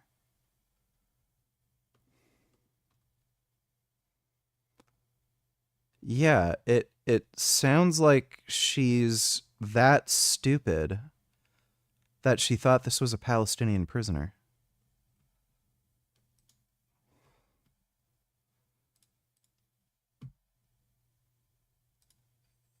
Yeah.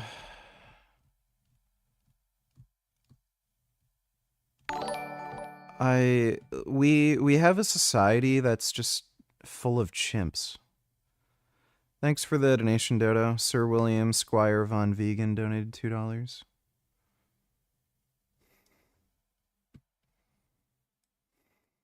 Tämä päihde, joka on vanha päihde, jota on nyt Suomesta hävittää jo aikaa, joka on lakikin meinattu. Oi mikä oi. Katsokaa, nämä aromat. Nyt ymmärrätte, miksi lakupiippu. Okay, I think that's a retard. Thanks for the donation, dude. Lyle McDonald. He highlighted that, interestingly, Lyle's perspective was one of the few cutting against high-volume training at this time, a view that contrasts with the flawed approach he chose to follow for the program. While briefly attempting to justify the extreme volumes by referencing a recent study and his own positive customer anecdotes, he ultimately reiterated his agreement with my assessment that it is too much. Jeff also asserted that he didn't plagiarize Lyle McDonald, explaining that, as a long-time fan of Lyle's work, and someone who was also working for him on an affiliate basis, any similarities are coincidental. As well as leaving a comment, Jeff sent me an email expressing interest in the thought of me reviewing his training programs in my capacity as an expert consultant. Throughout my interactions with Jeff Nippard over the course of my 2 paid consulting engagements with him, I've respected the confidentiality of our private correspondences, and I'll continue to do so by not sharing direct quotes, specific financial details, or proprietary project information. Following my critique, Jeff Nippard initiated contact to engage my consulting services. We began with a preliminary 1-hour review of an old program. The feedback I provided was received very positively, and he described my work as being exceptionally thorough. Based on the quality of that initial review, Jeff immediately proposed a significantly larger and more complex project with a much broader scope. We then engaged in a standard professional negotiation regarding the terms, timeline, and remuneration for this larger body of work. Ultimately, we reached a mutually agreeable arrangement, and I proceeded to complete the project as specified.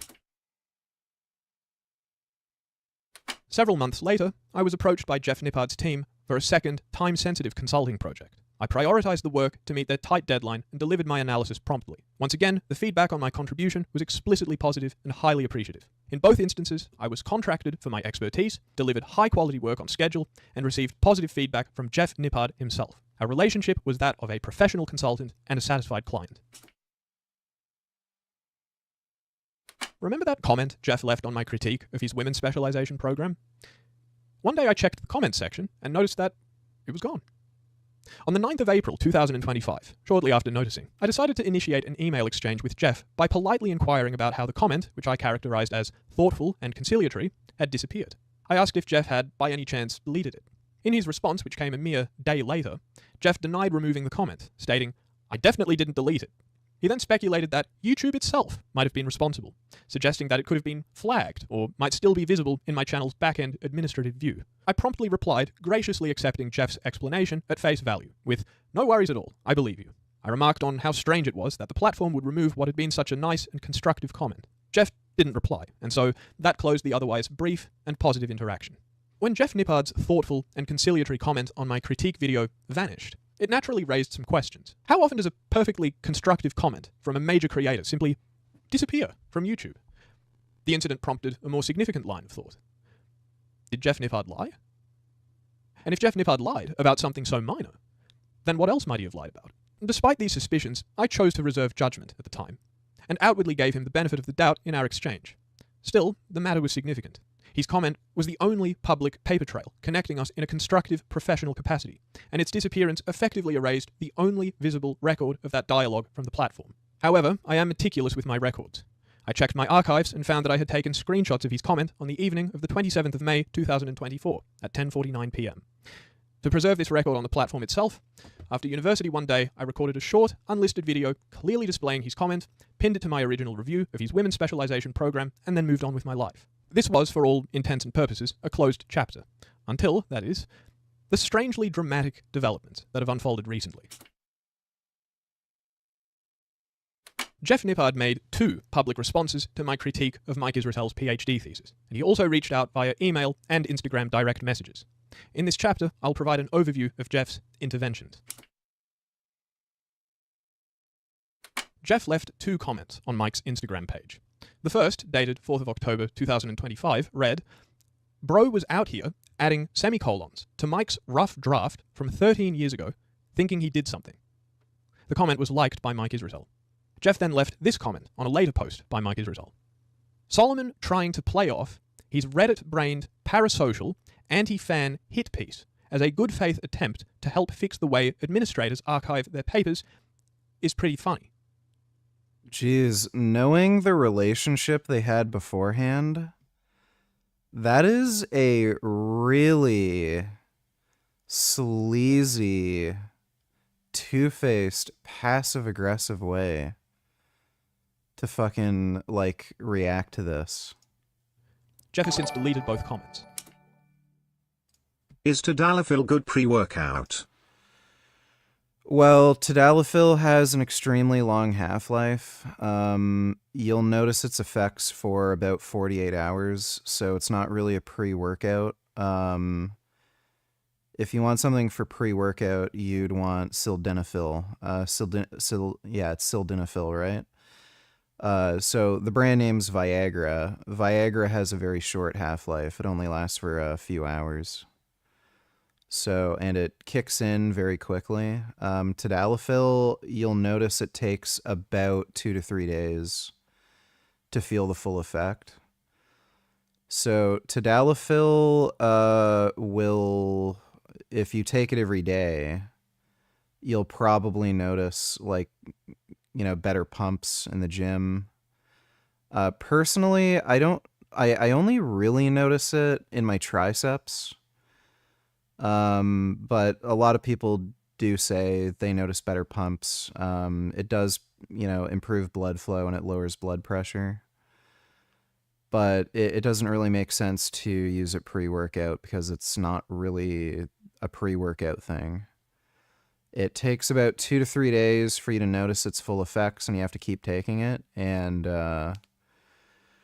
again, extremely long half-life, so it doesn't really matter when you take it, pre or post-workout. It just keeps working. So if you want something that's a vasodilator, for pre-workout, you'd want sildenafil, like Viagra.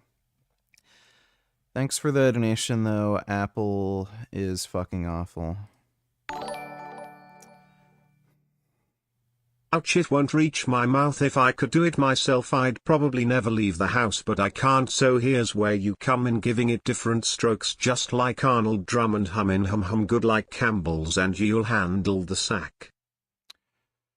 Okay, very good. Thanks for the donation, Yummy Down, on this. And Greta claims to be a highly intelligent woman. Yeah, she's literally retarded. Thanks for the donation, Dodo. Do you get caffeine headaches the day after drinking energy drinks? No, never had that. Shortly after leaving his semicolons comment, Jeff Nippard contacted me to request the removal of a line in my channel description that he felt implied a current client relationship. I responded by offering to amend the line to reflect accurately that Jeff is a past client. Jeff declined this offer and asked that his name be removed entirely. He explained his reasoning by first characterizing our professional history as limited to editing work on a single, unreleased program over a year ago. He also expressed a view that he doesn't align with the content style of my channel. Noticing that his emails were sent from an unfamiliar address, I paused the discussion to request identity verification before proceeding. After confirming his identity via Instagram direct messages, Jeff reiterated his request for his name to be removed entirely. He stated that he can't remember if he ever gave permission for his likeness to be used for promotion. He followed this with a long, unsolicited message detailing his personal grievances with my other industry associates and once again criticizing my recent content, before asking for the communication to be kept private. I didn't engage with the personal grievances outlined in Jeff's direct messages, and instead merely informed Jeff via email that I had updated my channel's description accurately and factually to state, in fact, Jeff Nippard is a past client of mine. Let us now critically analyze Jeff's interventions in support of Saint Mike, as well as his recent personal exchanges with me. Bro was out here adding semicolons to Mike's rough draft from 13 years ago, thinking he did something. Jeff, was that all I did in the video? Did you mean that adding semicolons was the full extent of my critique? It's true that I observed irregularities with semicolons and other conventions. But for scientist Jeff to mention them alone, while neglecting the careful argument about the dissertation's content, was a tendentious half-truth. Jeff drew... Was talking to my dad about you, said he's seen you before at a Toronto expo, said you're very tall. Yeah, I'm 6'3", so I'm taller than most people. Oh man. I am... a little sore from today's workout. Drew attention to the technical punctuation stuff and ignored the rest, which is most of the video. That's called straw manning. And then when he talks about adding semicolons to Mike's rough draft from 13 years ago. Alright nigga. I started to read Berserk. I'm gonna get about 100 chapters in afterwards. I'll tell you what I think. If I do that, then will you at least try Bleach, bitch ass nigga? No, Bleach sucks. Thanks for the donation, Kid Boo. Scientist Jeff presumably thinks that he's doing a line in witty caricature. Very funny, Jeff, because it's as if I should have known. Met another vegan, became friends with them, later find out they're pro-Palestine. Should I talk to them about it in case they're misinformed, or should I just cut ties with them? Well, the reason they're pro-Palestine in the first place is because they're stupid and they have anti-Semitic beliefs, so I just cut ties with them. Known that the thesis published to the learned community on East Tennessee State University's official website was just a rough draft, which we now know it wasn't. There I was, adding semicolons to a rough draft. What a fool am I? Surely the supposition, as Mike himself admitted, was reasonable. I don't blame him for going hard on it, because he has every reasonable idea to think this was the final draft. The text uploaded by the university and downloaded in good faith by scholars is the final version, with sign-off by the supervisor or associate dean. Who was to know that the candidate and the university was so incompetent that they couldn't upload the correct version? And how come Jeff represented me as the fool when the mistake was Mike's? Anyway, how the hell did scientist Jeff know that the originally uploaded text of Mike's thesis was just a rough draft? He hadn't seen the verified date-stamped metadata confirming the claim that in 2013 a clean version of the thesis went to examination. No one had seen proof that such a virgin draft existed, because it was a lie. It was obvious to Coach Greg, who said that the story about the draft sounded mighty improbable, and for all we know could even be a cover-up, which it proved to be. Mike's whoopsie, wrong version story was simply something that uncritical Jeff wanted to believe, rather than something that he knew. Scientists don't make that kind of leap. They remain agnostic until persuaded by firm evidence, not by personal allegiance or convenience. And finally, adding semicolons to Mike's rough draft from 13 years ago. From 13 years ago is supposed to suggest that something from 13 years ago is too old to be dredged up. And by the way, he got his dates wrong. It was 12 years ago, Jeff. It's water under the bridge. Something as trivial as semicolons in the right place. Yeah? Really? The whole premise of the video was to find out what was in Mike's PhD. What does it say? How much authority does it confer? It is immaterial if the date of that PhD was this decade, the one before, or the one before that. It makes no difference at all. Scientist Jeff imagined that he could make fun of a critic thinking he did something by digging up an antique and pointing out minor errors, as if the undertaking is just frivolous. Well, the frivolity falls back on Jeff. His peremptory intervention was hollow, shallow, without substance, and foolish. He thought that he could dismiss criticism for reasons that don't stand up. He scoffed at something that he either didn't understand or misrepresented. Throughout all of this, Jeff the scientist had become emotionally involved. His interventions on social media seem uncharacteristically unhinged, as if some inner fury had finally got to him. Solomon trying to play off his... Thoughts on Sean Nailuangi? He has a good fitness channel. Don't have any problems with him other than he's not vegan. But, yeah, he is one of the better fitness content creators. Thanks for the donation. Apple is fucking, Reddit-brained, parasocial, anti-fan hit piece as a good faith attempt to help fix the way administrators archive their papers is pretty funny. What an extraordinarily incoherent broadside. What did he mean by Reddit-brained, parasocial, anti-fan hit piece? I understand Reddit-brained. I suppose he means pedantic, or some kind of pompous gripe. And I understand hit piece. But what is parasocial anti-fan supposed to mean? Jeff seems to be seething over something that he thinks is psychopathic. He feels under pressure to make my Greta video comes seem to your porch looking like a snack with her chest stacked to the sky. She's rambling on about boats and water and environmental stuff, but she doesn't know she should just ask you for directions to the nearest Tim Hortons. What say ye, Richard? Yeah, sure. Thanks for the donation, dude. extra mean and deranged. Only he doesn't quite know what he wants to say, and so his words don't make sense. Presumably, Jeff had gone back to my video and seen the disclaimer that I added, acknowledging Mike's assurance that the version of his dissertation that I reviewed was merely a rough draft, uploaded to the university's official repository by mistake. In that announcement, I suggested that the new information raises a different but equally perplexing set of questions about institutional quality control. If this was indeed a draft, then how was it possible for it to be officially archived and presented to the learned public as a final approved PhD thesis? So it seems that what Jeff was saying in his unintelligible terminology is that I really just want to create mischief as a destructive, maladjusted freak. So apparently, I've artificially changed the purpose of my video. I'm now pretending that it was about academic filing protocols instead of Mike. But if that's what scientist Jeff meant to imply, then he's certainly not a reliable historian. The concern for the systems that are meant to uphold academic standards was consistent throughout my video. It hasn't been tacked on subsequently to represent the video as something that it isn't. That element about quality control was always there. Go back and watch it, Jeff, if you ever did the first time. But for me, the additional information claiming that the uploaded text was only a rough draft had to be handled sensitively. Otherwise, if it were really true that they'd uploaded a rough draft in error, then the supervisor doesn't deserve all of the blame for a rotten thesis, but only for failing to ensure that the correct draft got uploaded. Hence my statement, whether the failure occurred at the examination stage or at the administrative/archival sign-off, the critique of that system remains. If anything, it's the reverse of what Jeff implies. In my video, I cast doubt on the system that had failed from beginning to end. For scientist Jeff, however, I'd become weaselly. I was now trying to play off my video as a good faith attempt to help fix the way administrators archive their papers. And for scientist Jeff, this imputed change of direction is pretty funny. Well, now I'm finding Jeff pretty funny.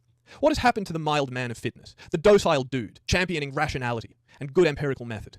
Something in the air over Mike Israetel seems to have got to him. His impassiveness has broken in the fallout. He's lost his composure. His interventions are gratuitous and garbled. He didn't have to become involved. This was never about him. So why did he feel this sudden zeal to write nasty, polemical distortions? Is he panicking over some kind of fear or resentment?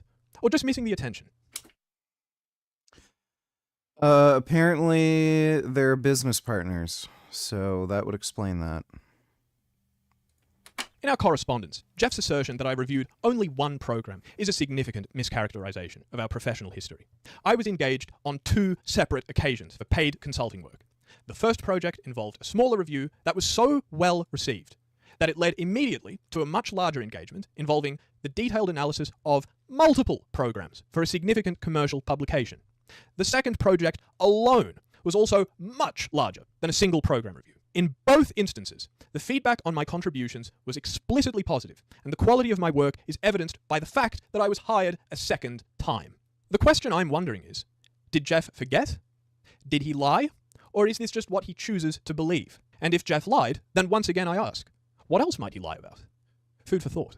Jeff says that he doesn't align with the drama and gossip I do, and yet he's the one who created it in this instance. If he didn't write those offensive, pot-stirring comments about me, then I wouldn't be making this video. You can't be a sneering provocateur and a saint at the same time. I'm wondering now, which Jeff would like to be behind his slick mask? Would the real Jeff please stand up? In another unsolicited, caustic DM, Jeff told me that he considers that the expose on Mike's PhD was petty. How did he come to that conclusion? If I single-handedly discover that a doctoral thesis is vacuous and that it passed through a system that prides itself on rigor, then how can that be considered petty? For Jeff, it's petty because in Jeff's kingdom of backscratchers, we must support a dismal understanding that we're all constitutionally mediocre. In the fitness industry, we have to accept that academic standards of originality and rigor don't apply.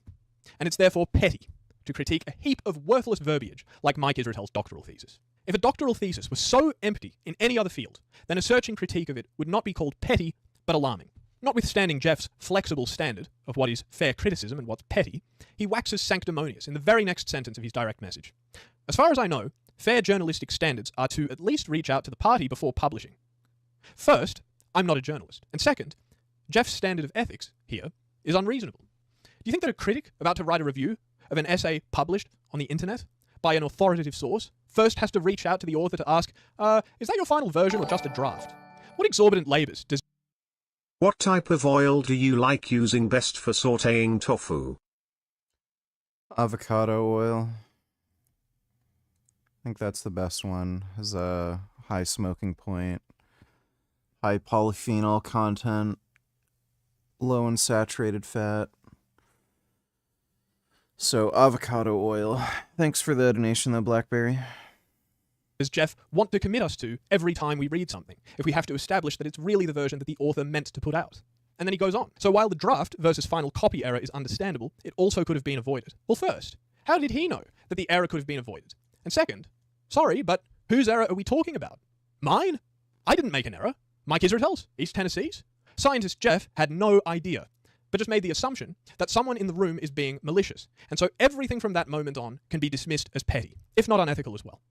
Now that the truth has emerged, I wonder if Scientist Jeff is feeling ashamed of himself for his part in bringing the standards down to an even lower level. Or perhaps he just feels angry with himself that he miscalculated on a strategic basis. For some reason, I can't see where his conscience might play a part. Well, talking about... Kid Boo donated $2. Let me see. Being happy? Why do you say that? Because women with curly hair buy a straighter. Women with straight hair buy a curler. Women with dark hair dye it blonde. Women with blonde hair dye it dark. Women with big boobs, they get breast reduction. Women with small boobs, they get implants. I mean, you can't make that species happy. Yeah, he's got a point. Thanks for the donation, Kid Boo. Ethics. Jeff finished the DM by asking for it all to be kept private. So why would you send unsolicited, caustic DMs and then try to manipulate the recipient into secrecy? Here's a slap in the face, but don't tell anyone. What's this screwball game that Jeff is playing? If he wanted to keep his thoughts to himself, then why did he go out of his way to confront me with all this antagonism? Is it just that Jeff couldn't resist the opportunity for a power play? Or is it something deeper in his psychology that's suddenly become reactive and agitated? I get the feeling that Jeff was eyeballing the denunciation of Mike's thesis with a People who do this shit are, like, such fucking idiots. This reminds me of, like, people who will, like, send nude photos to people, and then when it gets leaked on the internet, they're like, oh my god, I can't believe this happened. It's like, if you don't want something to be shared publicly, like, then don't share it with anybody. Like, you're not entitled to somebody not sharing, like, personal messages. So if you don't want it to be shared, then don't say it. Like, it's just such a... Like, the entitlement and, like, childishness of this is just so fucking stupid. feeling of personal dread. Before it was revealed that Mike's clean draft was fraudulent, Jeff seemed to identify with Mike's predicament and protested too much. Perhaps he was wondering, how much longer can I go on without being talked about as a talent-free zone, trafficking platitudes that artfully conceal a gaping emptiness, a void papered over with slick photography and suave production values? Ah, Jeff, you're getting anxious, I can see. And now that you've been caught supporting a denialist fraud, your anxiety must be aggravated manyfold. When the second revelation was made that I had, in fact, reviewed the one and only relevant version of the PhD that was examined and passed, scientist Jeff did his own bit of shabby cleaning up. He dirty deleted his 2 public posts that sought to make fun of me for my Israetel critique. He now has to reckon with the reality that I was right and he was wrong. Quick, let's hide the evidence. And it's not just a matter of Jeff having been impercipient or dull. Rather, it's that he behaved unscientifically and chose to believe what turned out to be a fib. He was swayed by emotional bias instead of the evidence. Ah, scientist Jeff, you must have felt so smug, thinking that you could throw me under the bus, and now you're left picking up your own broken image that the same bus has just rolled over. I believed I had a gentleman's agreement with Jeff. I was friendly and helpful to him, and he was recognizing and grateful in return. It seems I was let down. Personal insecurity must have got the better of him. It looks as if Jeff has become sensitive to the very concept of critical method in any scientific matter. He therefore desperately wanted to distance himself from me and my channel. With the supposedly wrong version fraud of Mike's thesis, he thought he could pounce. I want nothing further to do with this gossip-mongering element. Please erase the evidence of every connection that I ever had with it. But when the purported gossip turns out to have been true, indeed, a legitimate and scientifically justified argument, scientist Jeff will find it hard to avoid sharing the disgrace of the cover-up. Returning to Jeff Nippard's earlier request, I was happy to remove the line in my channel description, which Jeff claims implies that he's a current client of mine.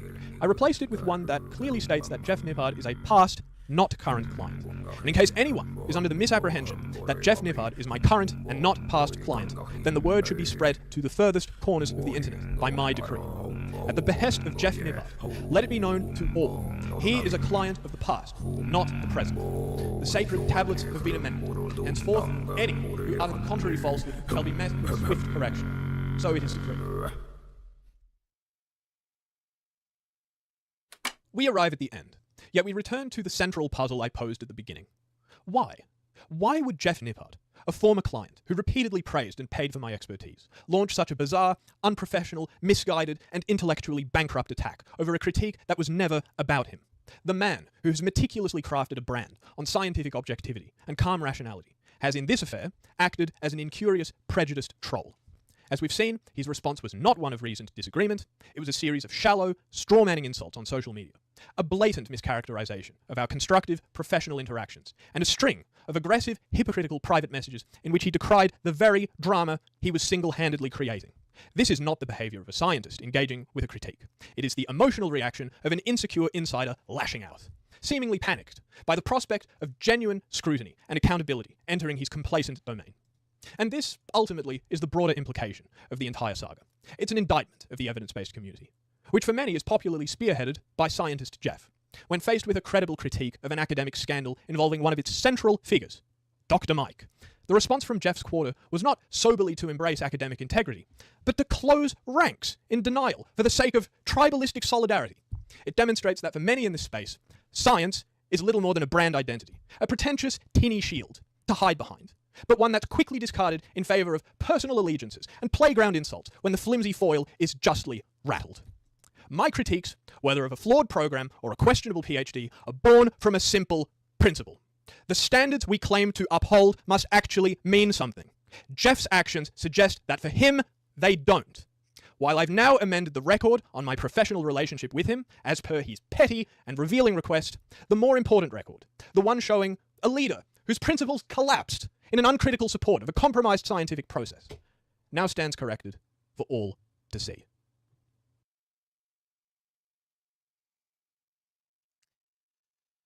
Yeah, that's pretty slimy of Jeff.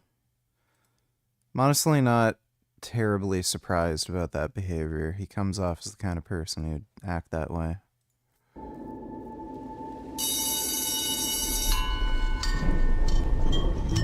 Class is about to start for these 40 school kids. Like every week, the teacher starts searching everyone's pockets. This time, he finds something on a little girl. 5 kernels of grain. The teacher snaps and commands the girl to come up front. She has to kneel down on the hard concrete floor. With a wooden stick, he strikes her on the head. Again, and again, and again, and again. Her classmates watch in silence. The beating goes on until the little girl collapses. Afterwards, her classmates carry her home. The same night, she dies.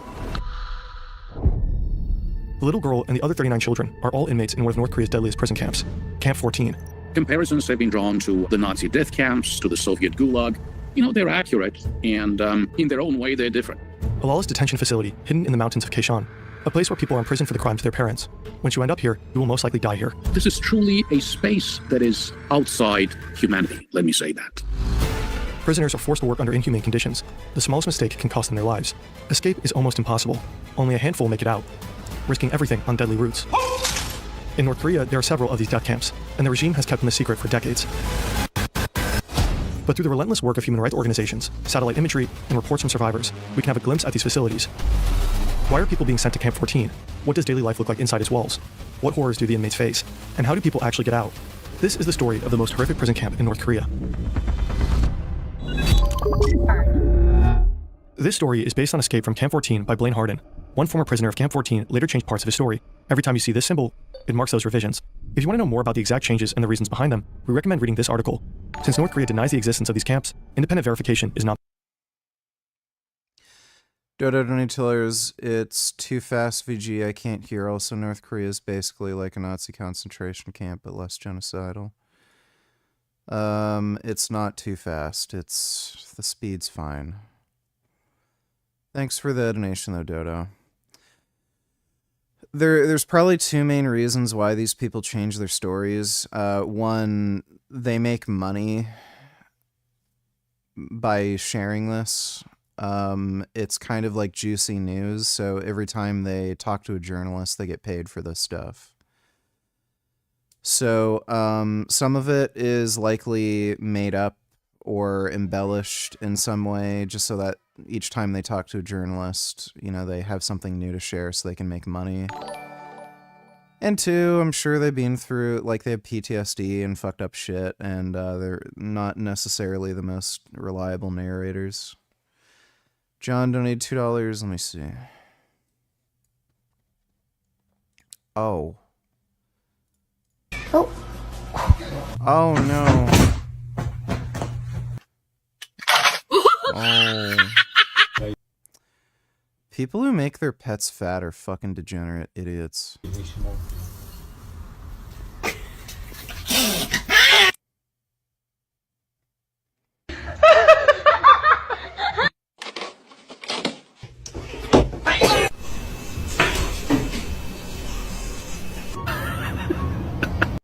Like, this is fucking animal abuse. Yeah, what the fuck? Like, some of these cats are just so fucking overweight. It's retarded.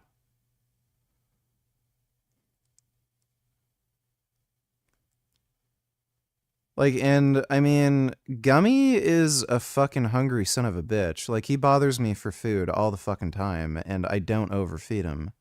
Because I'm not a fucking dumbass.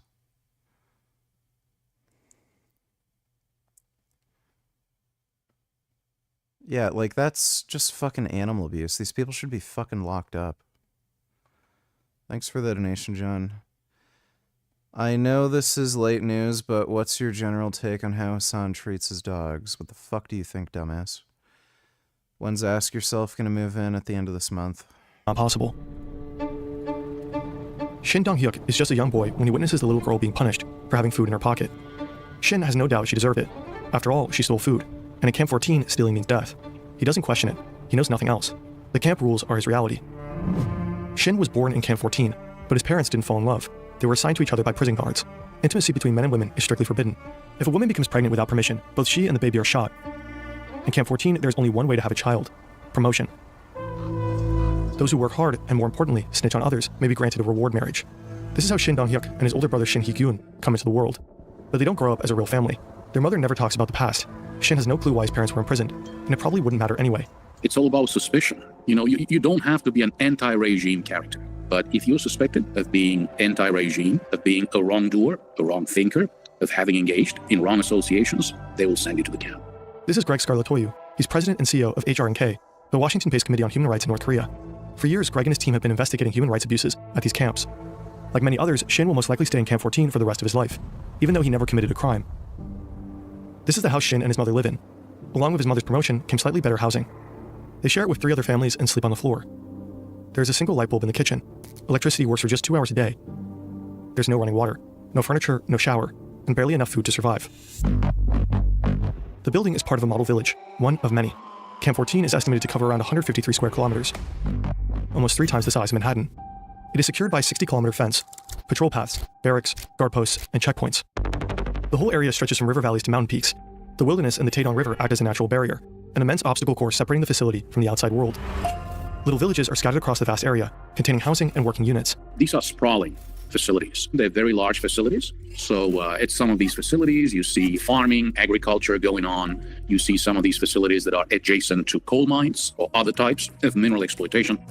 Researching and animating topics like these take a lot of time. We worked for months on just this video with the help of more than a dozen people. And this wouldn't be possible without our sponsor, Brilliant. Brilliant is an interactive learning app, and the best way to become smarter, quicker. They provide thousands of lessons in math. SAMP has its own railroad network and generates its own electricity. And it also has a school. This is where Shin goes every day. His teacher wears a guard's uniform, carries a weapon, and teaches obedience above all else. Camp rules are brutal. There are 10 of them. Even the smallest violation can lead to execution. Shin memorizes them all. Rule 1. Any witness to an attempted escape who fails to report it will be shot immediately. Rule 3. Anyone who steals or conceals any foodstuffs will be shot immediately. Rule 5. Anyone who holds or hides a fugitive's possessions, conspires with him, or fails to report him will be shot immediately. The guards enforce the rules without mercy. 내가 총을 꾸며서 뭐 쏘거나 해도 항상 뭐 가책을 느끼지 않았어요. 일반적으로 우리는 그때 써도 나라를 지키기 위해서 내가 한 일이기 때문에. 그 주정소에는 들어오게 되면 사람이 아니에요. 사람이 아니고 내 마음대로 해도 돼요. 그 안에 사람은 그 자리에서 죽이게 했으면 죽이고 살리게 했으면 살리고 하는 건 내 마음이에요. 뭐 설명해 주세요. Across North Korea, there are different types of detention facilities. The worst of them are called Kwon-li-so. Camp 14 is one of them. It's also called a total control zone. People never get out of those. You know, they just waste away. They get killed by this vicious cycle of malnutrition and forced labor. Shin's mother has to work the rice fields. Kiss Boo, donate to her. So parents who let their kids get fat, would you call that child abuse as well? Yes.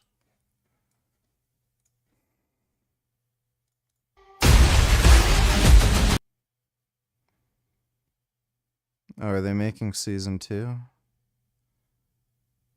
Oh, movie. Cool. Dope. That's cool. I'm looking forward to that. Thanks for the donation, Kid Boo. 10 to 15 hours of hard labor every day. If she meets her quota, she receives food. Just enough to survive the night and make it through the next day. North Korea is all about production targets. If you don't meet them, and probably you will not meet them, you'll get less food, more work, less food, more work, and that's how you waste away and die. That's, the truly tragic story at these camps. From the moment Shin starts school, his life is split between the classroom and hard labor in the coal mine. Long workdays are made worse by constant gnawing hunger. Before school, Shin often eats his mother's portion while she's still out in the fields. She beats him for it, but he does it anyway. To him, she's not a source of love or care. She's a rival in the fight for every meager scrap of food. This is Shin's meal, served 3 times a day for his entire prison life. If he makes a mistake, his portion is cut in half as punishment. Sometimes he and the other inmates catch rats, the only source of meat in Camp 14. For Shin, this isn't as much as a nightmare. It's normal life. He has never seen the world beyond the barbed wire. Unlike this man. Kim Young is in his mid-40s when he's brought to Camp 14. He knows the world outside very well. In fact, he was a high-ranking military officer and vice president of a state-owned company. Ben Boyd and Tiller skip to 5. Let me see.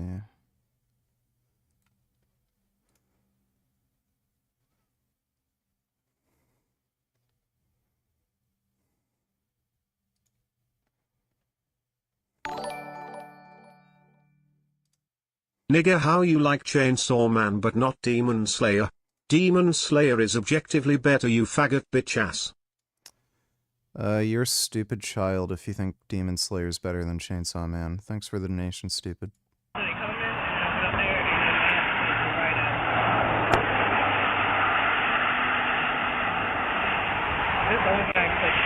Right now. Okay, alright.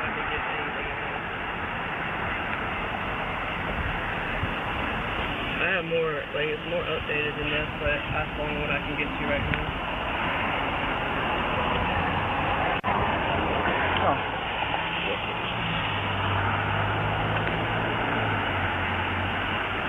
Alright, hey, hop out. Hop out. Don't reach for anything. I'm not reaching for nothing, man. He's got a gun!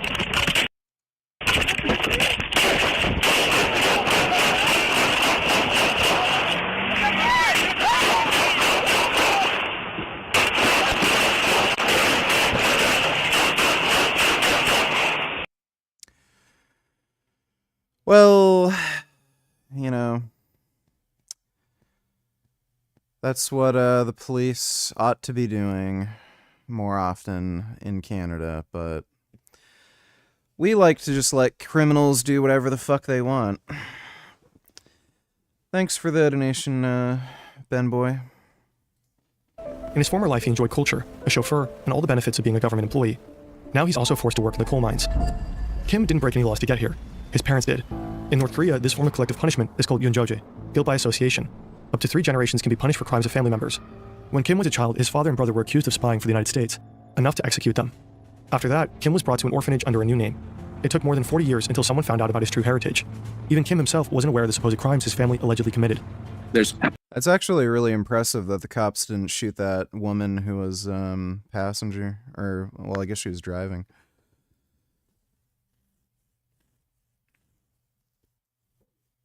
What a scumbag. These people are just pieces of shit. Absolutely no judicial process. This is extrajudicial punishment. They'll just, take you away in the middle of the night, together with your family members. You just disappear. That's how it goes. 대낮에 잡아가는 건 없어요. 다 밤에 그냥 원래 그냥 어느 순간에 와서 싹 다 쓸어 가고 정치범 수용소에 가서도 그 가족들은 우리가 뭘 잘못해서 왔는지 그걸 모른다는 거죠. Fear is the most powerful tool for prison guards to keep inmates in line. During Kim's time in Camp 14, a total of 25 inmates are executed. One day, he witnesses a fellow prisoner being killed for collecting chestnuts that had fallen from a tree. Kim spends most of his days underground, hours and hours of endless work with no sunlight and no mercy. Kim struggles. He's never faced labor like this before. Mistakes are inevitable, and every one of them is met with the punishment of a guard who never leaves his side. One day, a guard strikes Kim with the butt of his gun till he falls unconscious. For the next 2 days, he only receives half his meals. After more than 2 months of living like this in Camp 14, Kim decides to end it. Following a long day of work, he steps into the elevator of a mining shaft. The metal cage ascends until it reaches a height of around 2,000 feet. He pulls the safety pin, and the elevator falls. But Kim survives, and the vicious cycle goes on. When Shin is about 6 or 7, the camp's borders shift. His village is merged into the neighboring Camp 18, just across the river. It's said to be slightly less brutal than Camp 14, but for Shin, life hardly changes at all. Shin is 15 and has moved out from his mother's home. He now lives with his father. One day, a teacher allows Shin to spend the night at his mother's house, a reward for good behavior. When he arrives, another guest awaits. It's his brother, Shin Hee-gyun. The 21-year-old works at the prison cement factory, a couple of miles away. Shin doesn't like him at all. In the middle of the night, Shin wakes up from his sleep. He hears voices from the kitchen. His brother is talking about escape. His mother seems to support him. Shin's first instinct, he has to report this. He goes to a nearby dorm room and wakes a friend to ask for advice. The friend urges Shin to tell the guards. They go to the school's night guard on duty and report the escape plot. Shin also signs a false police statement, claiming he saw his mother and brother commit murder. This piece of evidence ultimately leads to an execution order. The guards take Shin to an execution site next to the Taedong River. A crowd has gathered to watch. They drag out his mother and his brother. They're killed in front of Shin's eyes. Jeez.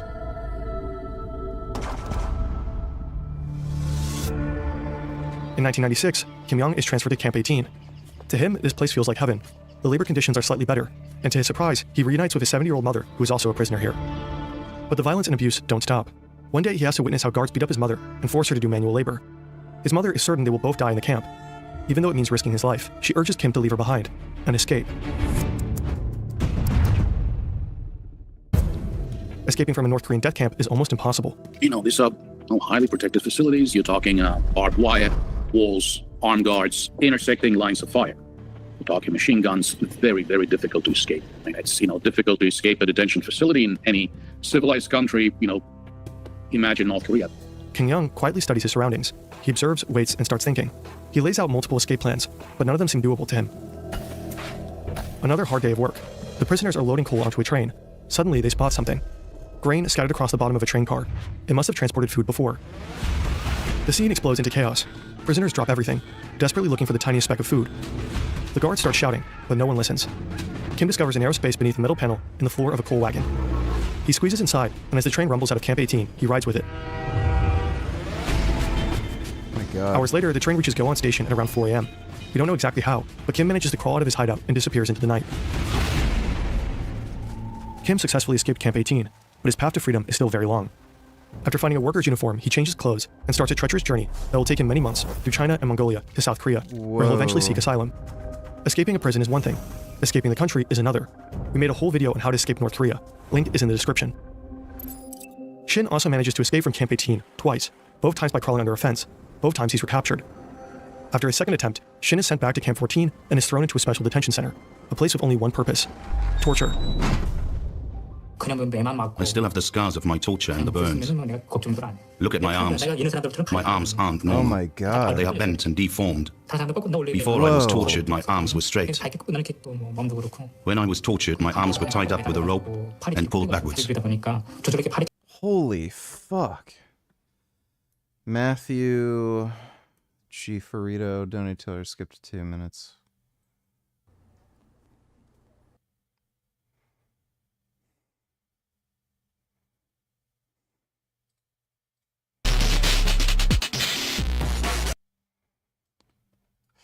What is this stupid shit?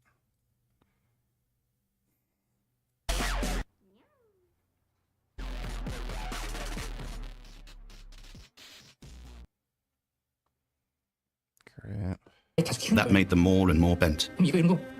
I'm filled with anger when I stand in front of the mirror and look at my body after a shower. After 4 weeks of torture, he's thrown into a pitch-black cell. No windows and barely enough space to lie down. There, he'll spend the next 6 months. After his release, Shin is thrown back to the general prison population. He has to work in the coal mine, the farm fields, and eventually in a garment factory. This is where he meets Park Young-chul, a man unlike anyone Shin has ever seen. Born into an elite family, Park once held a prestigious job and had seen the world beyond North Korea's borders. By then, Shin already knows he's on the execution list.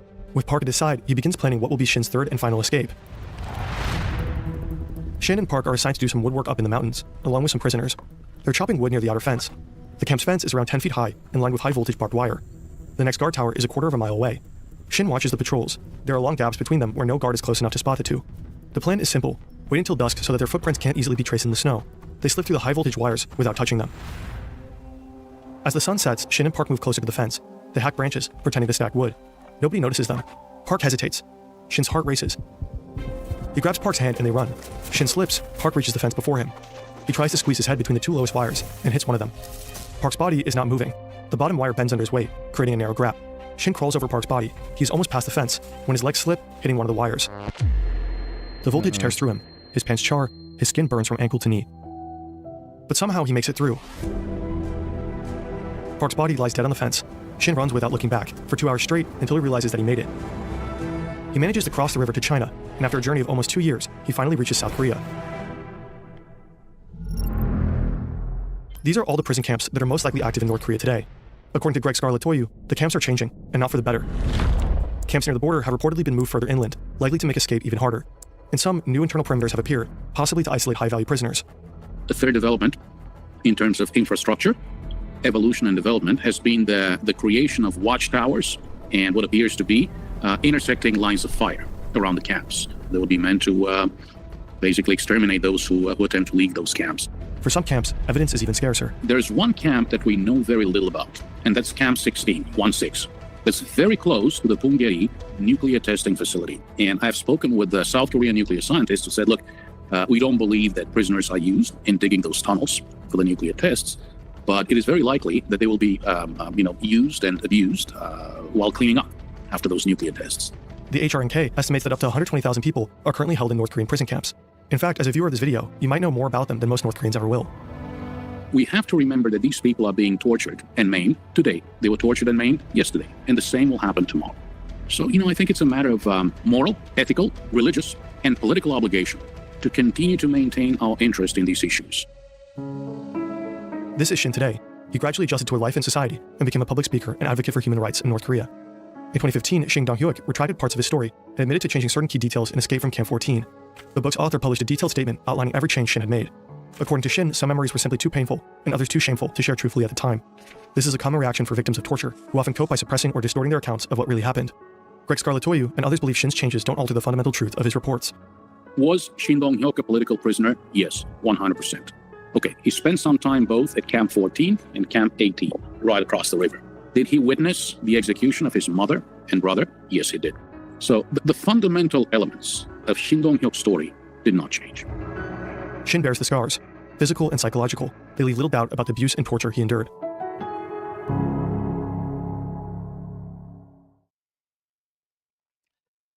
That is fucking insane, dude. How that's, going on today. And, fucking scumbag China is helping to protect North Korea. Or consequential violence, okay? It's the same reason as to why America, Kaya, please just fucking go, just stop. Yeah, he shocked his dog. Literally for just getting up, he tortures his fucking dog. What a piece of shit. Jesus Christ, what are you doing? You're being such a baby. It's just, you're making her stressed. She just literally is so incredibly spoiled from my mom. No, she doesn't want to come over here to see what's up. She just wants to roam the house because she got to roam the house when I was gone. Oh, wow. A dog doesn't want to sit in a fucking corner all day. Gee. Dude, this fucker should be locked up.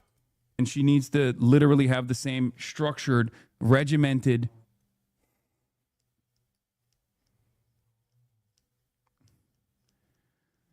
I think that clip went to Trump's big baby desk immediately. Dude, what a fucking piece of shit. Moved off the pre-positioned place that Cenk's nephew has for said dog. Now, of course, Cenk's nephew is in full denial of this, but in reality, in actuality, the overwhelming evidence shows us that Cenk's nephew does in fact implement a shock collar on his dog, and the reason he has decided to go in this direction, and by the way, based on the yelp of the dog, it appears that that shock collar is turned up all the way to the point where it's actually giving a significant amount of pain to that dog. But the reason he's doing this is because he views the dog, like everything else, including people in his life, as a prop. Remember, this is a guy who got his start in media from his uncle, Cenk Uygur. That's why he's called Cenk's nephew. And of course, as soon as he was able to make money on his own, as soon as he separated from the Young Turks, what's the first thing that he did? He backstabbed his own uncle because his uncle was no longer useful useful to him. Then he crawled right up Destiny's ass in order to glob on to his audience,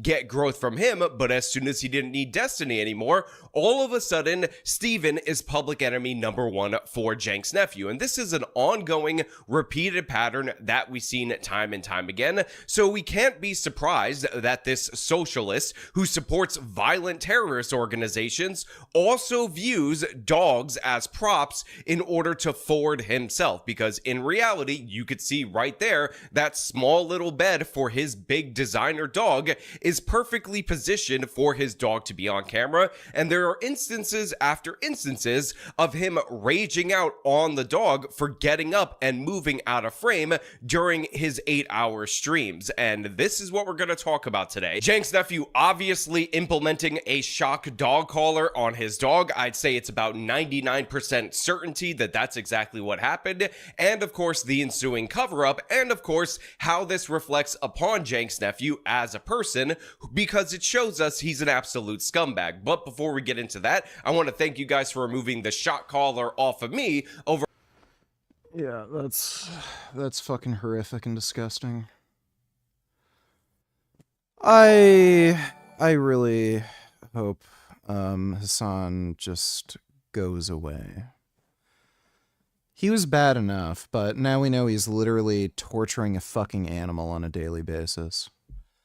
Dodo Donatillers, it's so bad we can't just send Hassan to North Korean prison camps instead of the North Korean slaves. Yeah, really. The guy loves socialism so much, so he should just be sent to North Korea. Thanks for the donation, though, Dodo. I gotta take another pee-pee. I'll be right back.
Fucking hell, dude.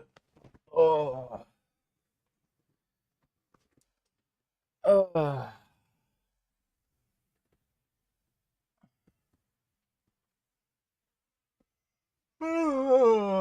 shit.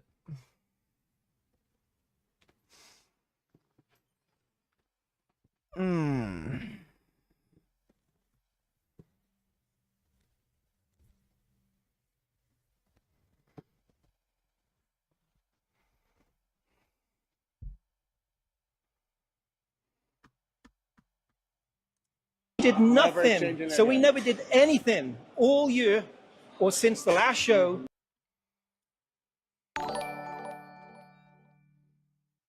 Like I would understand it if the dog wouldn't stop barking or something, but just shocking it for no reason is crazy. Dude is a sociopath. Even if the dog wouldn't stop barking, that's still just fucking retarded. You're only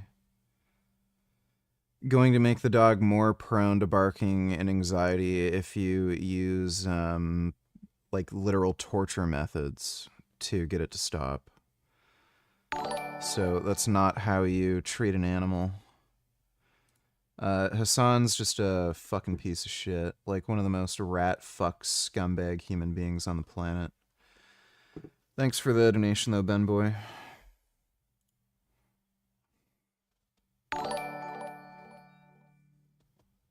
Would you rather be friends with benefits to a vegan black chick or marry a vegan Asian chick? Turn off sound for this second link, the music sucks.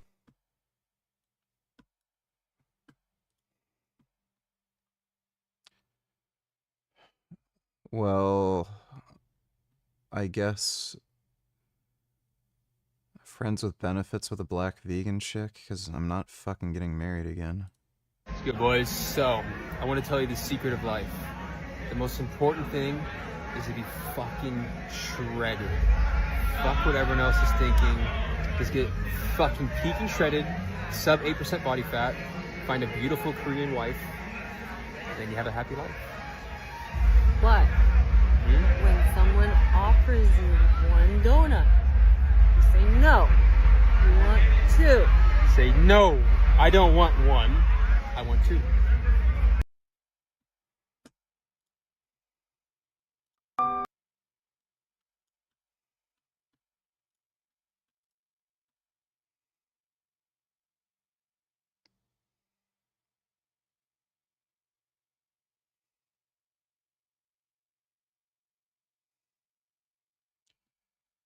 That's good cosplay. Thanks for the donation, dude. To prep for this. So are we going to make height and weight? We'll have to wait and see. Because we spent 6 months prepping for the show. 6 months to make weight. Not six. And then, and the thing is, why did they change the rules? How can you justify changing something last minute? A week before. A week before. A week before. Seriously.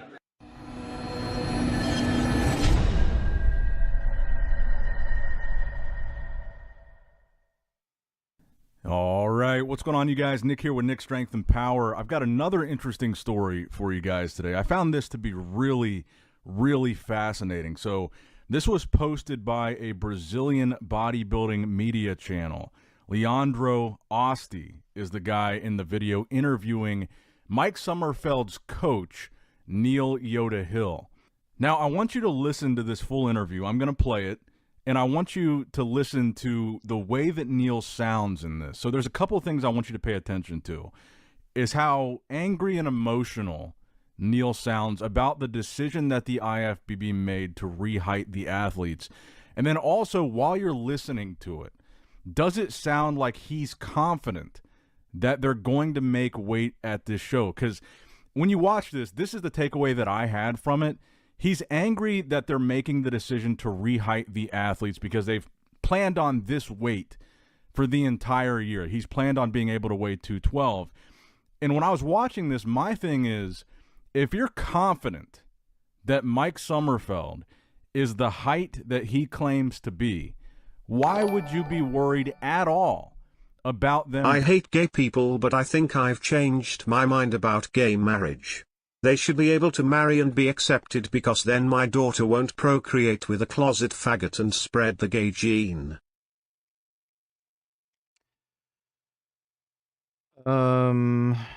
I guess that works. Thanks for the donation, 21st. Being reheighted if you truly think he belongs in that height category because that's how tall he is. Now, in Neil's defense, he does sound angry because the IFBB said, look, once you're measured at last year's Olympia, that's going to be your height and weight. We're not going to remeasure you. That's going to be the category that you are in. And that's what Neil's upset about. But again, I think my thing is, if that's truly his height, what is he mad about? Does he not think he's really that tall? What does it matter if he's remeasured? And I think Neil has a point. Like, they changed the rules at the last minute, okay. But if Mike is really that tall, it shouldn't be an issue. And I again, want to give huge credit to the IFBB in the Mr. Olympia because I think they're doing the right thing here. I don't think that Mike tried to cheat last year. I think that they measured him at the top of his hair, and I think that led to maybe a false, inaccurate measurement. And I think the IFBB, yes, they saw all this drama, all this criticism of Mike. But again, I think within all that negativity, there were some legitimate concerning things about the heighting of Mike Sommerfeld. And I think that their decision to remeasure these guys is them saying, look, there's a chance that we were wrong, and we want to make sure there's no discrepancies, no issues. We're going to reheight everybody because, yeah, there are some things. They probably saw some of these posts, some of the pictures that have been going around and thought, okay, maybe we did make a mistake. Let's redo it. And frankly, I don't think that anybody should bash the IFBB or have any issue with that because this is what we want to see. Transparency, accountability, and I think more importantly, humility. The IFBB could easily say, we don't care about any criticism, any feedback from the fans, anything on social media. We're always right. We are never wrong, and there's nothing that anybody can point out on social media that is something that we could have ever gotten wrong or ever something that we need to change. They could take that approach, but they're taking the approach of, okay, maybe we screwed up. Let's make sure that there's no doubt this time around. We're going to do it again, and we're going to live stream it. I think that is huge for the fans. It's huge for the athletes, and it's huge for the direction that the IFBB is going in. But anyway, I'm going to roll this clip. Listen to what Neil Hill, the coach of Mike Sommerfeld, has to say here. How does the new measuring could affect your athletes on classic physique? Well, that's a great question. So, this, when I say this is a sensitive conversation or subject, or it is and it isn't. So let me just explain something to you, okay? Every athlete knows that there's a height and there's a weight category, correct? Is that correct? Sure. All right. We could probably say that the majority of... preparing for that. Okay, you're preparing for that. Okay. Did I put those words in your mouth? Mm-hmm. I didn't tell you to say that, right? No. You're prepared. How long have they been preparing for that? A whole year. A whole year, right? Yeah. A whole year. So you just said Do you feel better now that you've reached Adonis status physique? You already kinda had it before the foods. But is it that much better now? I like black cock, by the way. Yeah. It's great. I feel better. Thanks for the donation, gay nigga. Those athletes have been preparing it for how long? A year. And what are they preparing for? Height and weight. Yeah. Correct? Height and weight. How many athletes last week or last month or... I mean, he does have a good point.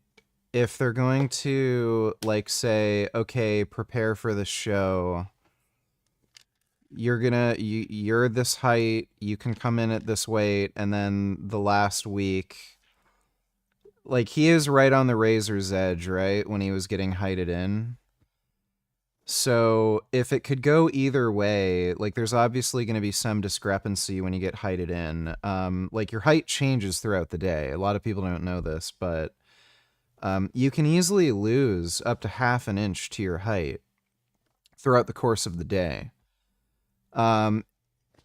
There's a fat pad and fluid and stuff underneath your feet. If you're walking around all day, that tissue is going to end up getting compressed, and that'll make you lose height. Your level of hydration also affects your height. you know, the synovial fluid in your joints and in your discs in your spine, that's impacted by hydration. So if throughout the course of the day you end up becoming a little more dehydrated, you're also going to lose height. So, and also, yeah, your spine can be compressed. So if you're lifting heavy weights, that can compress your spine a little bit too. So there's always going to be a discrepancy, like also with the measuring device and who's measuring you and stuff and your hair. If you're right on the razor's edge, you know, like of being like 5'9" or maybe slightly under, slightly over, and you get heighted in, okay, you're over 5'9", and then the last week after training and taking so many drugs and dieting so fucking hard, like a lot of people don't appreciate how fucking difficult contest prep is for bodybuilding. Like, it is one of the most, like, honestly, I think it has to be the most stressful thing you can fucking do.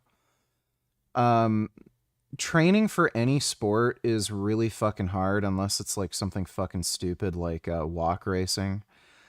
Like, training for any sport is very stressful and difficult, but like I honestly think bodybuilding prep has to be the most difficult, stressful, just mentally and physically exhausting and just horrific thing you can fucking do. And then a week beforehand, you know, when you've gone through all this fucking stress, they're like saying, oh, we need to height you in again. Maybe you don't qualify. Like, that is fucking bullshit. I think people are saying like, oh, the IFBB has every right to do this and da-da-da. Like, no. That's fucking horseshit. Don't make somebody go through all that fucking contest prep to just like pull it away, like pull the rug out from under you. That's fucked.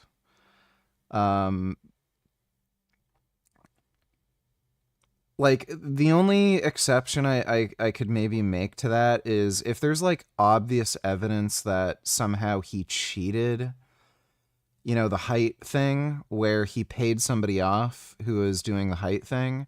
Like, if there was actually some kind of, you know, cheating going on, that's a different story. But, you know, if he was heighted in fair and square, that's the height that he was heighted in at.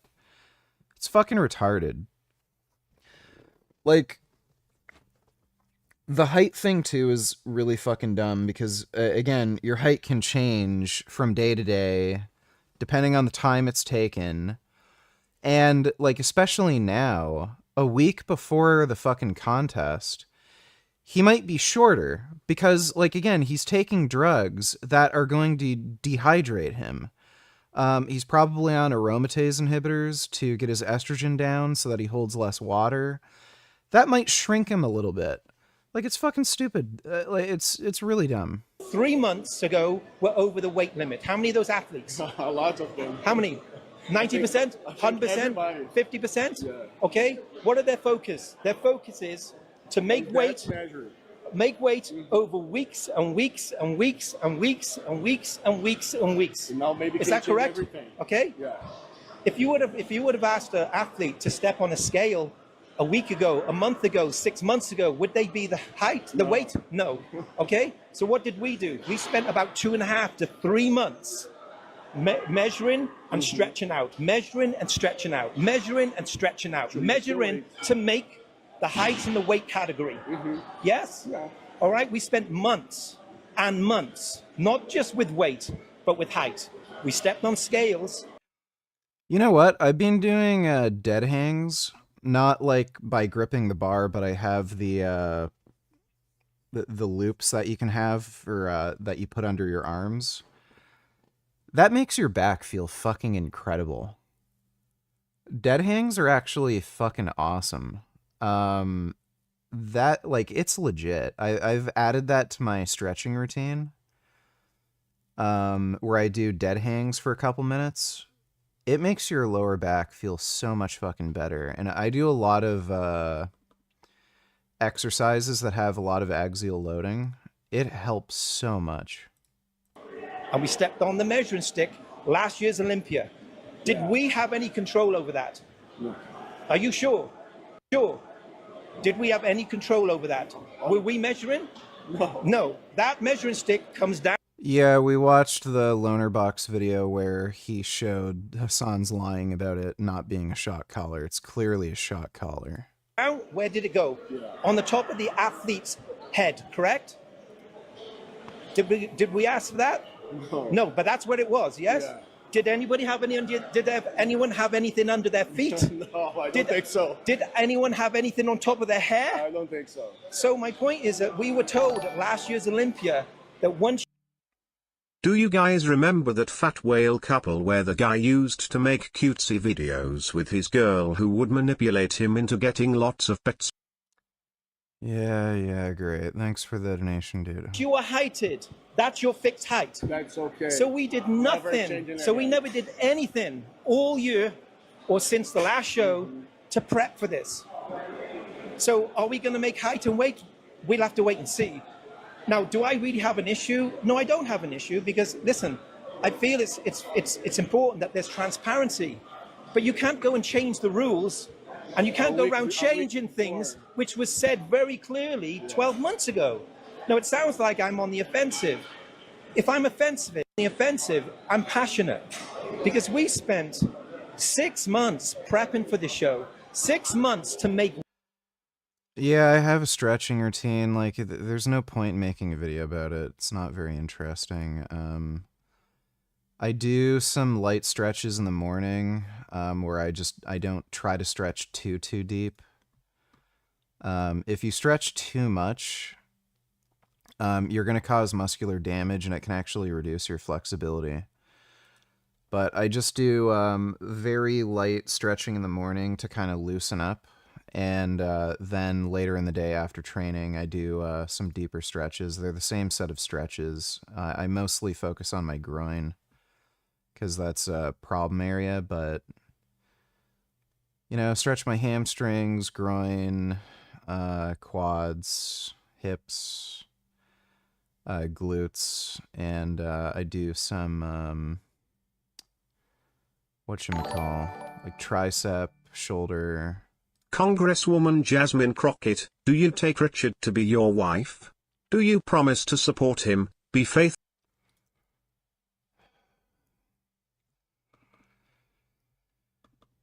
Yeah, stretch my chest out, you know. Wait, not 6, and then, and the thing is, why did they change the rules? They changed the rules because of all the negativity on social media. Why is social media negativity listened to? Because it gets views, and it gets hype, and it gets negative criticism. Yeah. So I'm disappointed, but let's focus on what we can do in that time frame.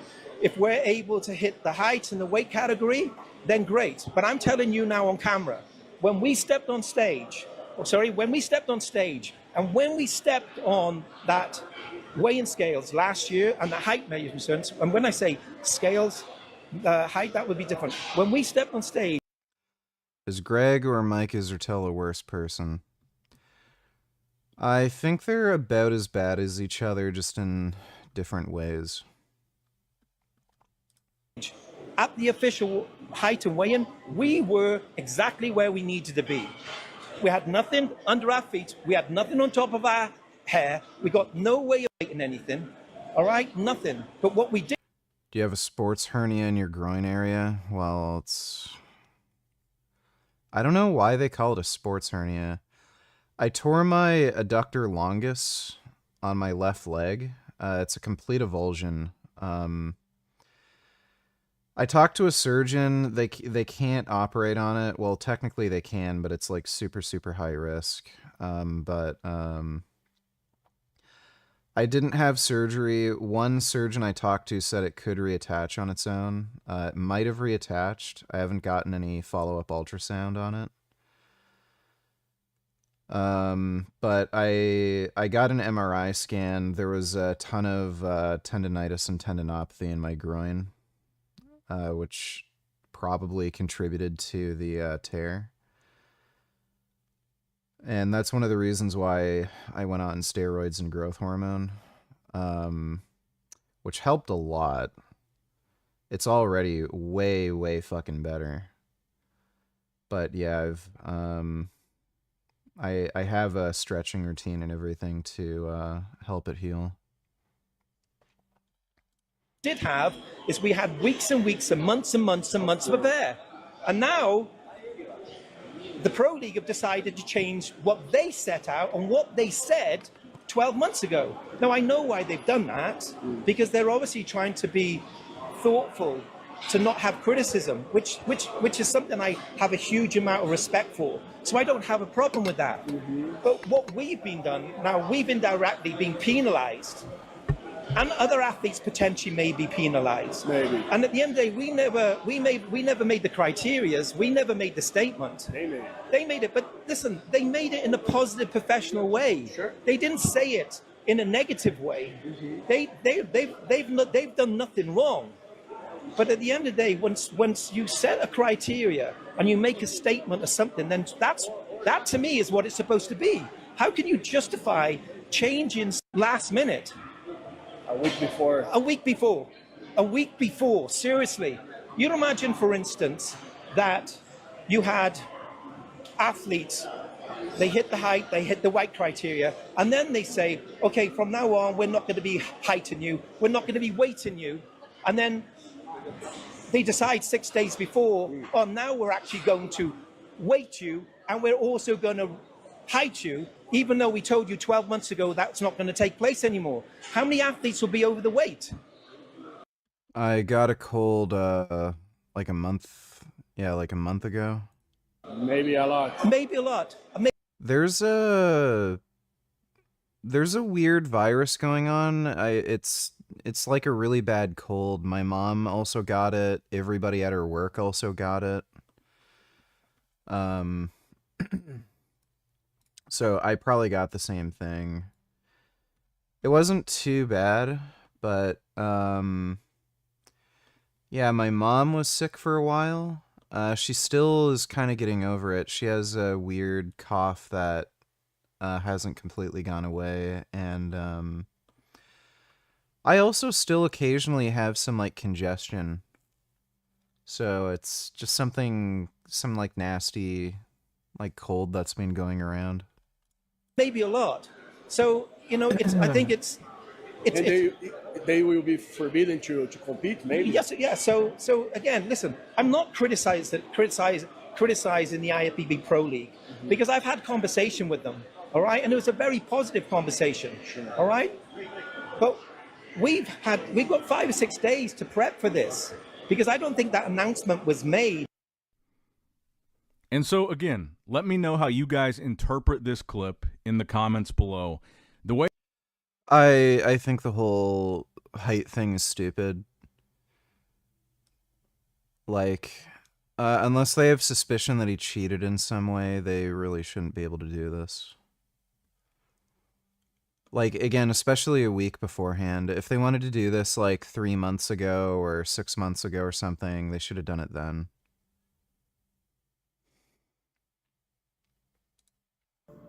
All right, I just finished a battle with beef, rice, Frank's Red Hot sauce, and I won.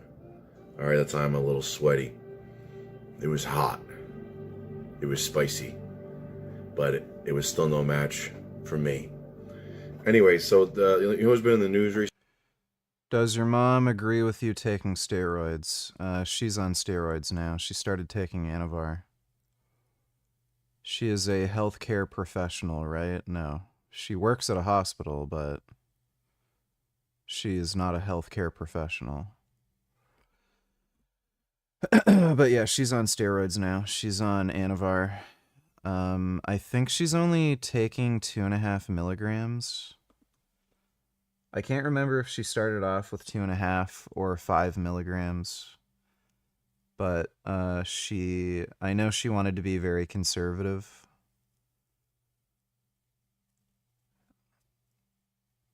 That'd be weird to split a 10 milligram pill into quarters. I think that's a little too precautious, especially with Anavar. Recently, well, I mean, the fitness gossip news, Mike Israel, okay? And talking about his PhD being kind of bogus. He might have been some nepotism or favoritism. She literally only started taking it like 2 days ago, dude. So. Okay. Going on there. I don't know if people have made that accusation, but it seems like the people weren't being too, there wasn't lots of intellectual rigor when people were studying his paper or adjudicating it. And so, that's the right word. Anyways, I printed out his credentials on this piece of paper, but I was trying to save money, but I got my credentials printed on the other side, and unfortunately it bled through a little bit because I also cheaped out on the piece of paper. I should have asked for extra thick, but I got Chinese super thin cheapo paper. Anyways, so let's check it out, okay? All right, so I'm gonna have to flip this video around. East Tennessee State University. All right, so right there you got a problem. All right, Tennessee itself is bad enough, but Eastern Tennessee, I'm pretty sure that's near West Virginia. Okay, maybe not. Maybe I need to go check on a map, but it's pointing towards West Virginia, and we all know what goes on in West Virginia. Have you seen the documentary Deliverance? All right, so how is someone like that going to teach you anything about lifting weights? Okay? Some guy, I don't even want to say it. It's graphic, okay? All right? He's a sports physiologist. Asking if Anavar is as safe as testosterone is an outrageously stupid question. It's a different drug that does different things. Top G, okay? And this is the Thanks for the membership, Heliac. Appreciate it. same one that he has. He has it in his video. It's behind him on the wall. I got big font though, because some people have trouble seeing. If I printed out his, it's hard to see. It's hard to see. So I made it big font. Okay. All right. Now let's go over my credentials. Okay. All right, he called himself doctor. Well, guess what? All right, and I didn't just make this title up. People have been calling me this for years. All right, and this is my birth name. That's what my mom named me. Okay, that's my family's last name right there. It's hyphenated. It's kind of like O'Malley or O'Hearn. Tow truck. All right, I have some Irish blood. That's where it comes from. It's the Irish side. Esquire. All right. And that means I'm Esquire. So that means I'm going to be a knight eventually. Okay? Famshaw. That's the best college in Canada. People talk about McGill or, some university in Toronto. Famshaw. Okay? All right? Because it's not just about learning. Sometimes you gotta kick back and chillax with your fam. All right? That was when it was first erected back in 1889. That's what Johnny McDonald, the guy who opened the university, that's what he wanted people to embrace. Not just learning, but friendship. And so, Gen Z pretending like they invented that word fam for family. What's your current progression scheme for your compound lifts? Double progress, linear, pyramid, etc.? And what is your opinion on main gaining in terms of building muscle while reducing fat gain? Do you believe it is superior to a lean bulk or no thanks? It depends on the lift. It's either a double progression or linear. But it depends on the lift. For most isolation work, it's almost always double progression. And for compound lifts, it's usually linear. But it just depends. And it also depends on how well I'm progressing on a given lift. What's your opinion on main gaining in terms of building muscle while reducing fat gain? Again, it entirely depends. If you're on steroids, then you might as well main gain. At least if you're responding well to the drugs. Because why would you get fatter if you could just go on steroids and you can leverage the additional anabolism to just build muscle easy and not get fat? If you're natural, then in all likelihood, especially when you're in an advanced stage, you're gonna have to like bulk and gain body fat. So it entirely depends. If you can main gain, then main gain. If you can't, then you're gonna have to bulk. Thanks for the donation though, Justin.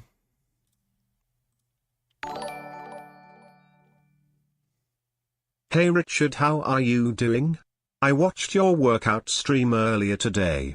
I've been in StreamRN and I saw a troll use my name. It wasn't really me. Also, I liked this buck tow truck guy until I figured out he is anti-Jew, discreetly. Check his comments. Oh. Yeah, that's not good. Yeah, that's really not good. I'm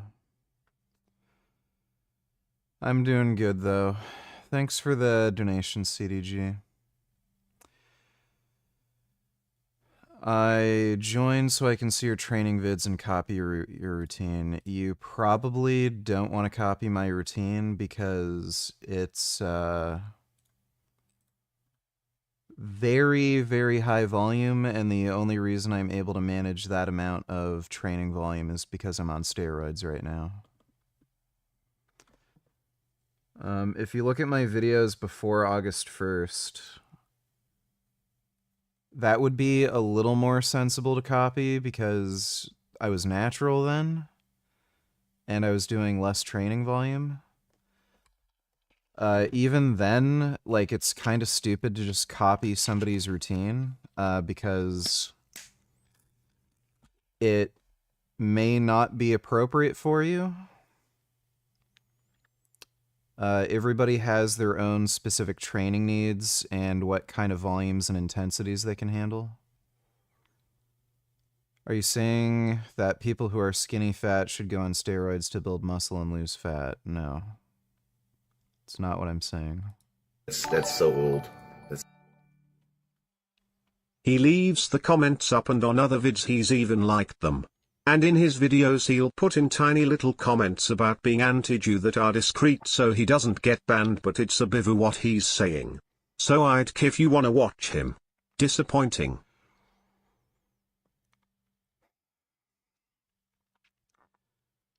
Yeah, I mean, you know.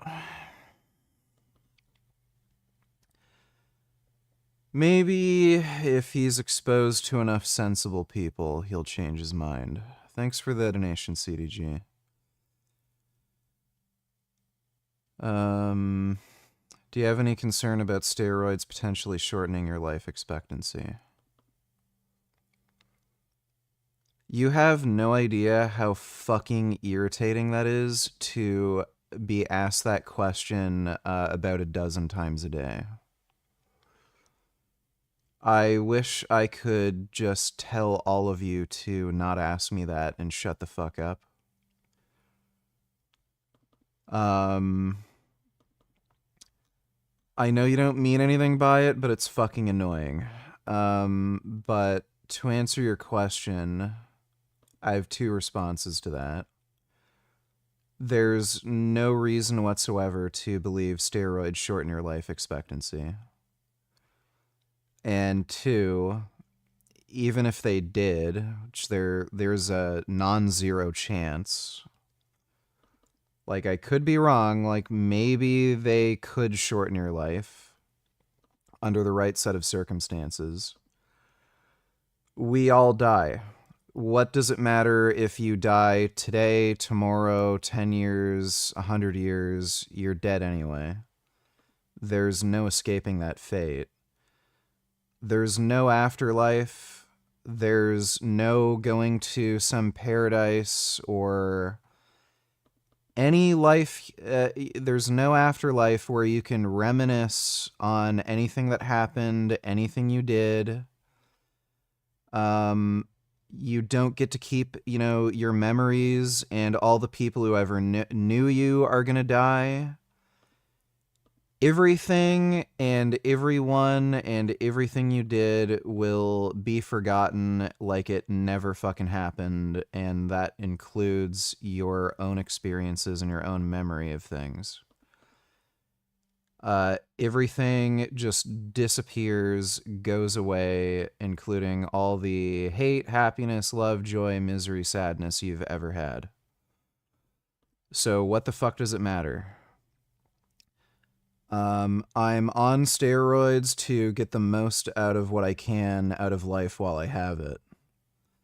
So if they shorten my life by, let's be very generous and say, maybe 10 years.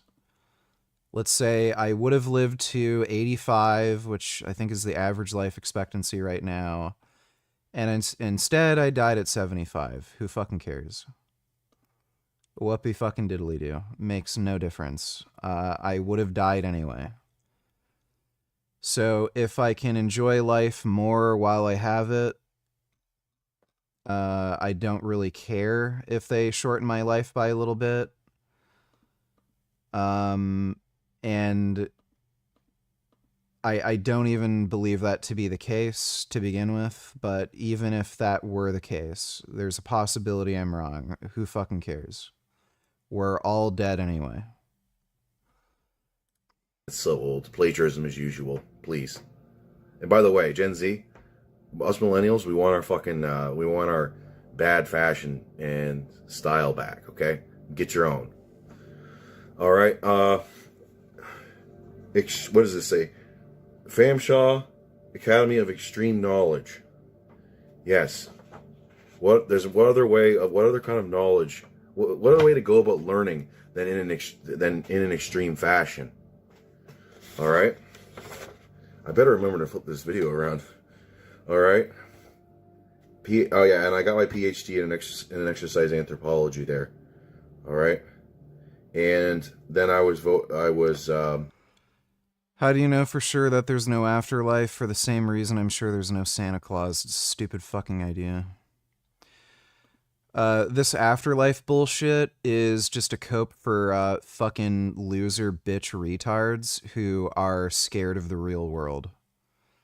If you're a weak beta male fucking faggot, you're gonna believe in the afterlife because you're too much of a fucking pussy to accept reality.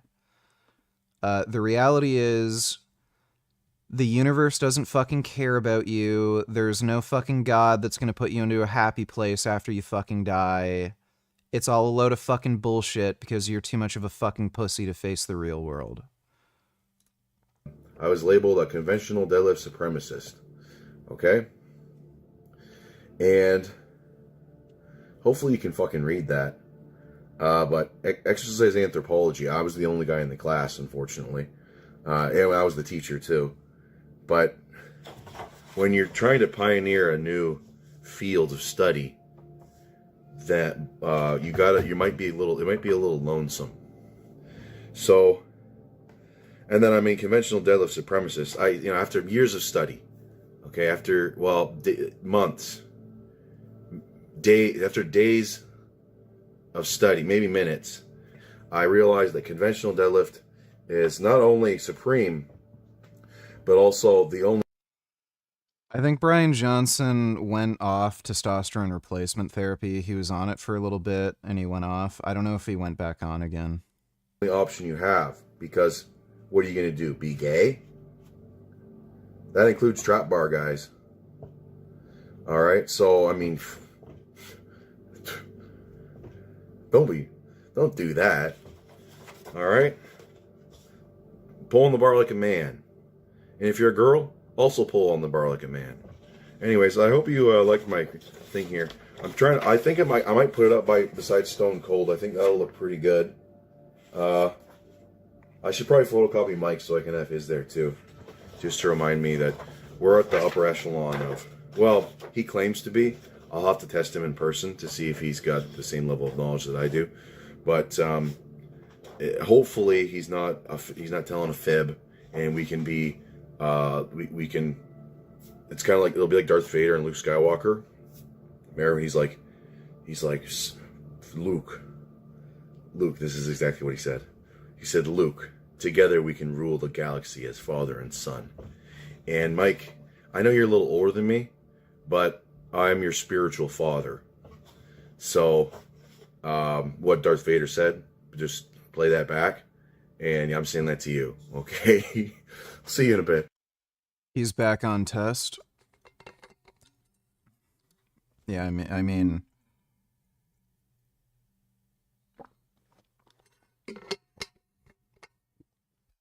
in all likelihood, the testosterone was making him feel better. That alone would probably be good enough motivation to just go back on. And on top of that, it probably had beneficial effects on his lipid markers, insulin sensitivity. So the research on this is already pretty clear-cut. At least with men with androgen deficiency, testosterone replacement lowers your risk of all-cause mortality. So at least in cases where you're talking about androgen deficiency, testosterone replacement is clearly beneficial. It's a different case when you're talking about performance enhancement. That's not really researched at this point, and you kind of have to rely on speculation, anecdotes, and shit like that. But I've seen plenty of people living to old age who are fitter and healthier on steroids versus off, so...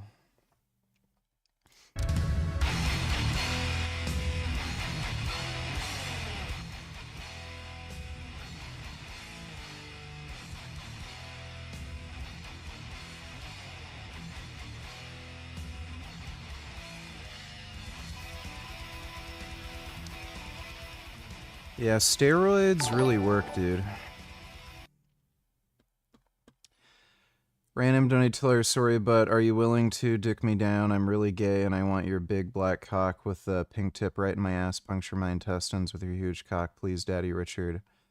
I need your huge king cock in my mouth. I want to slurp all your cum. Maybe later. Thanks for the donation, Random.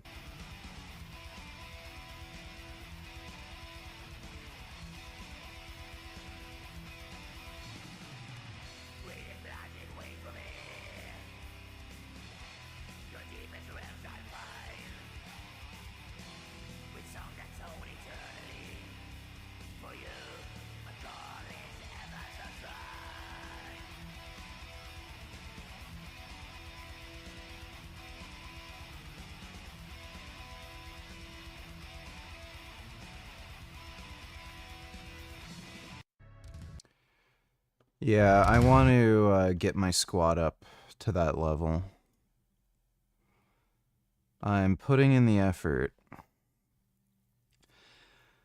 I also ordered that Rogue Rhino belt squat that should be coming in like they said it's going to ship in 2 to 4 weeks. I'm hoping, it's been a week right now, or a little over a week. I'm hoping in the next week it ships and then I get it in like maybe a week later. I really want that fucking belt squat. I like check the fucking shipping status every few hours. It drives me nuts when I order something and I just don't know when the fuck it's coming in. That Rogue Rhino belt squat is so fucking dope.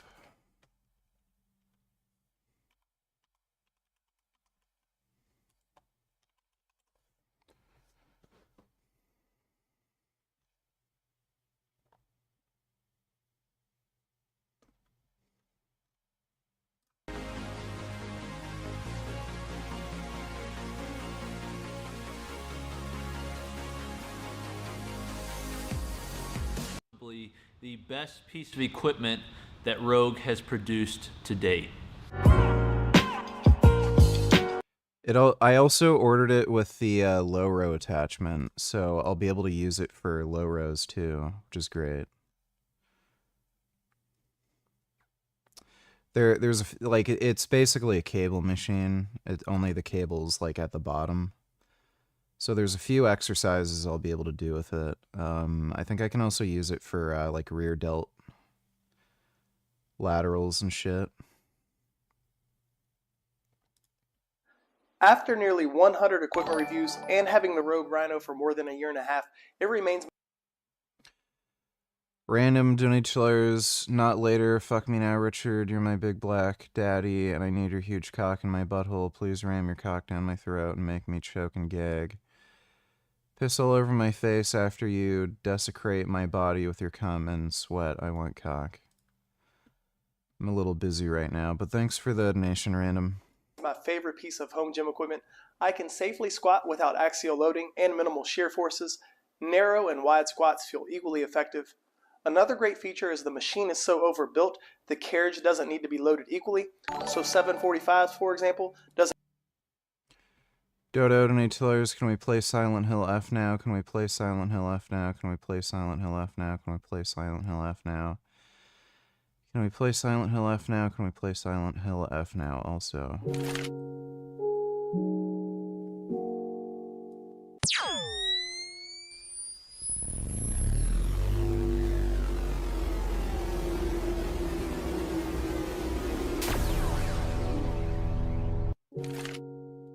That's pretty cool. Thanks for the donation, Dodo. Doesn't create undue friction. The built-in band feature is great for marches, and the band tension feels good for my lower back when simply standing. The cable's path travels vertically, making it great for curls, shrugs, and calf raises to name a few, and if I had the machine turned the other way, I could do cable rows and other exercises. After nearly... Yeah, that'll also be nice for calf training, so I don't have to load the weight on my back.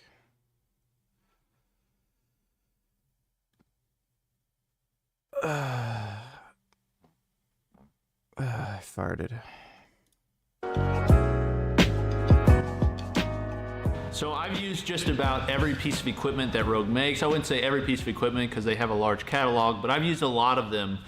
Everything from their racks to their reverse hypers to their Rogue Echo bike to, because they've started to do more machines now and not just their standard welded together units. This type of thing takes a lot of engineering. I haven't used anything from Rogue that feels as premium, as smooth, and just performs as well as the Rogue Rhino belt squat. Now, is this the best belt squat that's out there? Well, I'm not gonna give a definitive yes on that because I still have others to try. For instance, Squat Max MD is sending us one of their units to test against this one. I'd love to test the Wenning belt squat. I was talking to Matt Wenning previously, and I know that he really feels that that's a great option, and I think it is too, but I don't wanna compare this one to that one if I haven't used that one. But I can The Matt Wenning belt squat's fucking stupid. Say that this, and compared to the Titan belt squat, is really a vast difference. Okay, the comparison between the two, there's just a wide ocean between them, and I would say that the difference between them is larger, quite a bit larger than the cost between them. The Rogue Rhino belt squat comes in 3 options. You've got your drop-in option that just drops in and bolts into a Rogue monster rack. Random donators, please fart in my mouth. Daddy, Richard, I want to smell every shit particle that comes out of your asshole. Please piss in my asshole and give me an E. coli infection. I want your cum in my ears, eyeballs, and nose, and I want to drown and swim in your cum, sexy daddy. That reminds me of a conversation I had on OnlyFans. Some fucking dude had some like weird fetish where he wanted to like eat my shit, and he almost got me banned. Fucking weird. Thanks for the donation, Random. You got the option that comes with a monster rack already all together, and then you've got this one, the one that I'm reviewing, the one that I received, and the one that I think most people will get is the standalone version. Now, after using the standalone version, I can say without a doubt it's awesome. That said, for most garage gym owners, for most people that are trying to maximize their space, the option that I would suggest is the drop-in option, the option that actually goes in the power rack. And the reason for that is, well, there's quite a few I reasons. And I'll get to those. tried watching Hunter x Hunter. It bored the fuck out of me, and I hated the character designs and the animation. I haven't seen JoJo, so I wouldn't be able to tell you. A lot of people like it, and JoJo fans are probably the most crazy, insane anime fans, where they like try to convince you with all their might to watch fucking JoJo. So I don't know if JoJo's any good, but I did not like Hunter x Hunter. I just couldn't even fucking get into it. In a second, but one thing that must be said is Rogue suggests that the standalone option, and this is the one that most people will buy, has to be bolted to the ground. Okay, this is something that they have all over their website. They have stickers actually on the unit. Now, I'll be the first to say I have not bolted this down. I've used it. I actually maxed it out. I'm just going to do a single. I may fail at this weight, but see how it works because it's not bolted down. Random Nightillers, that was me on OnlyFans. Sorry, Daddy, you really do want to eat your shit. Please shit in a box and mail to me. I want to put your blender and drink it all. Please eat extra Brussels sprouts for more crunchy poop texture. Please then come on my mouth afterwards. I don't think I'll be doing that. Thanks for the donation, Random.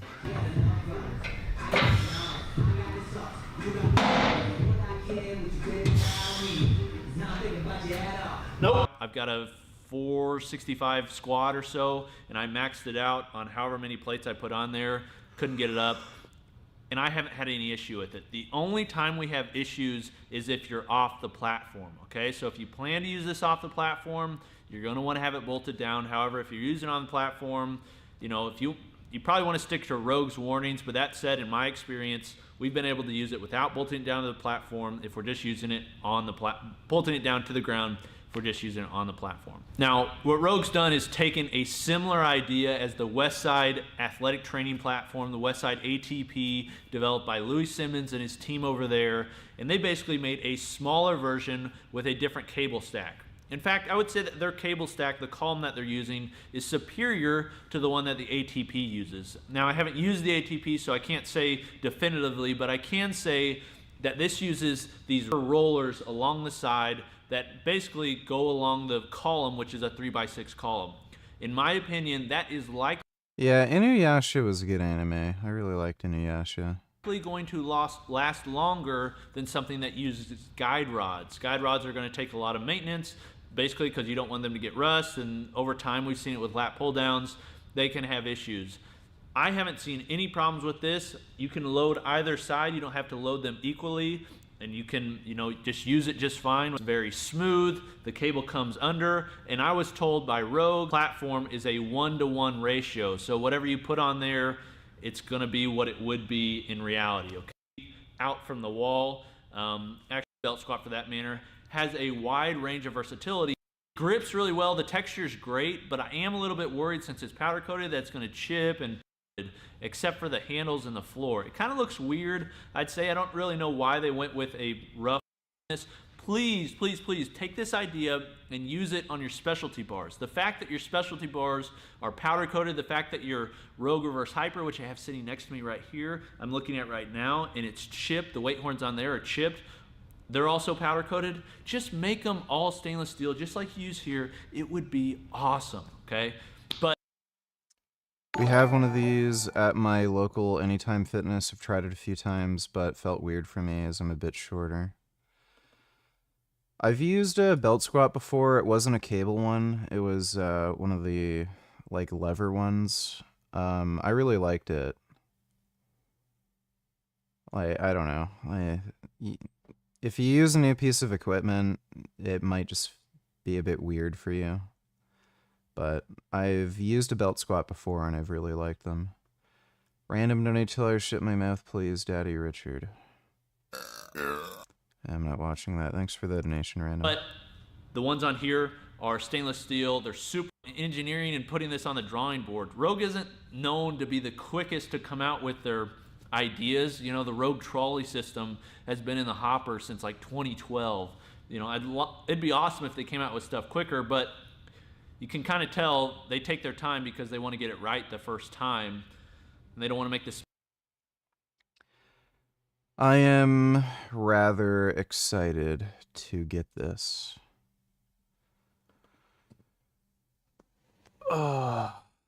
What's up, guys? Main man Sui here, hoping you're all doing awesome as always. So please check out the footage. You've just seen Jack Black and Jason Momoa. Classic Muay Thai thingy, you know. And then the head hat. But he basically the most beloved legacy character. And then with that comes a huge defensive patch, which really reshapes the game. I know they couldn't change their DLC. Okay.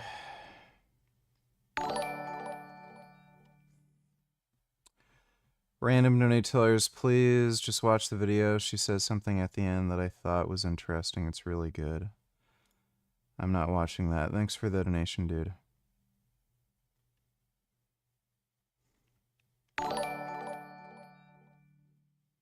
Whenever you train calves, do you just use a dumbbell/barbell and stand on your tippy toes? Well, if you watch the workout stream I just did, I use a safety squat bar and I have a platform that I stand on, and it's just like a calf raise machine. Thanks for the donation, though, Blur. Alright. I'm gonna sleep now.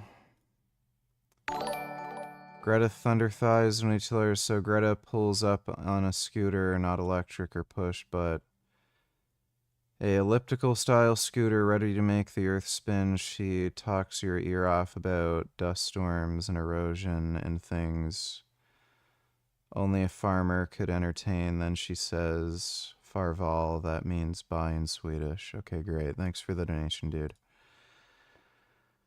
Alright, I'm tired. I'm gonna go to bed. But hope you all had fun. Let me guess about to say, well, it is late, and I'm tired. I should be on tomorrow around 6 p.m. Eastern. Thanks to everybody who donated on Streamlabs. Really appreciate it. Good night. Yes, that's what I was about to say. Thanks for the donation, Random. So, should be on tomorrow. I might do another workout stream. I'm not sure, though. But in any case, I'll be on tomorrow night.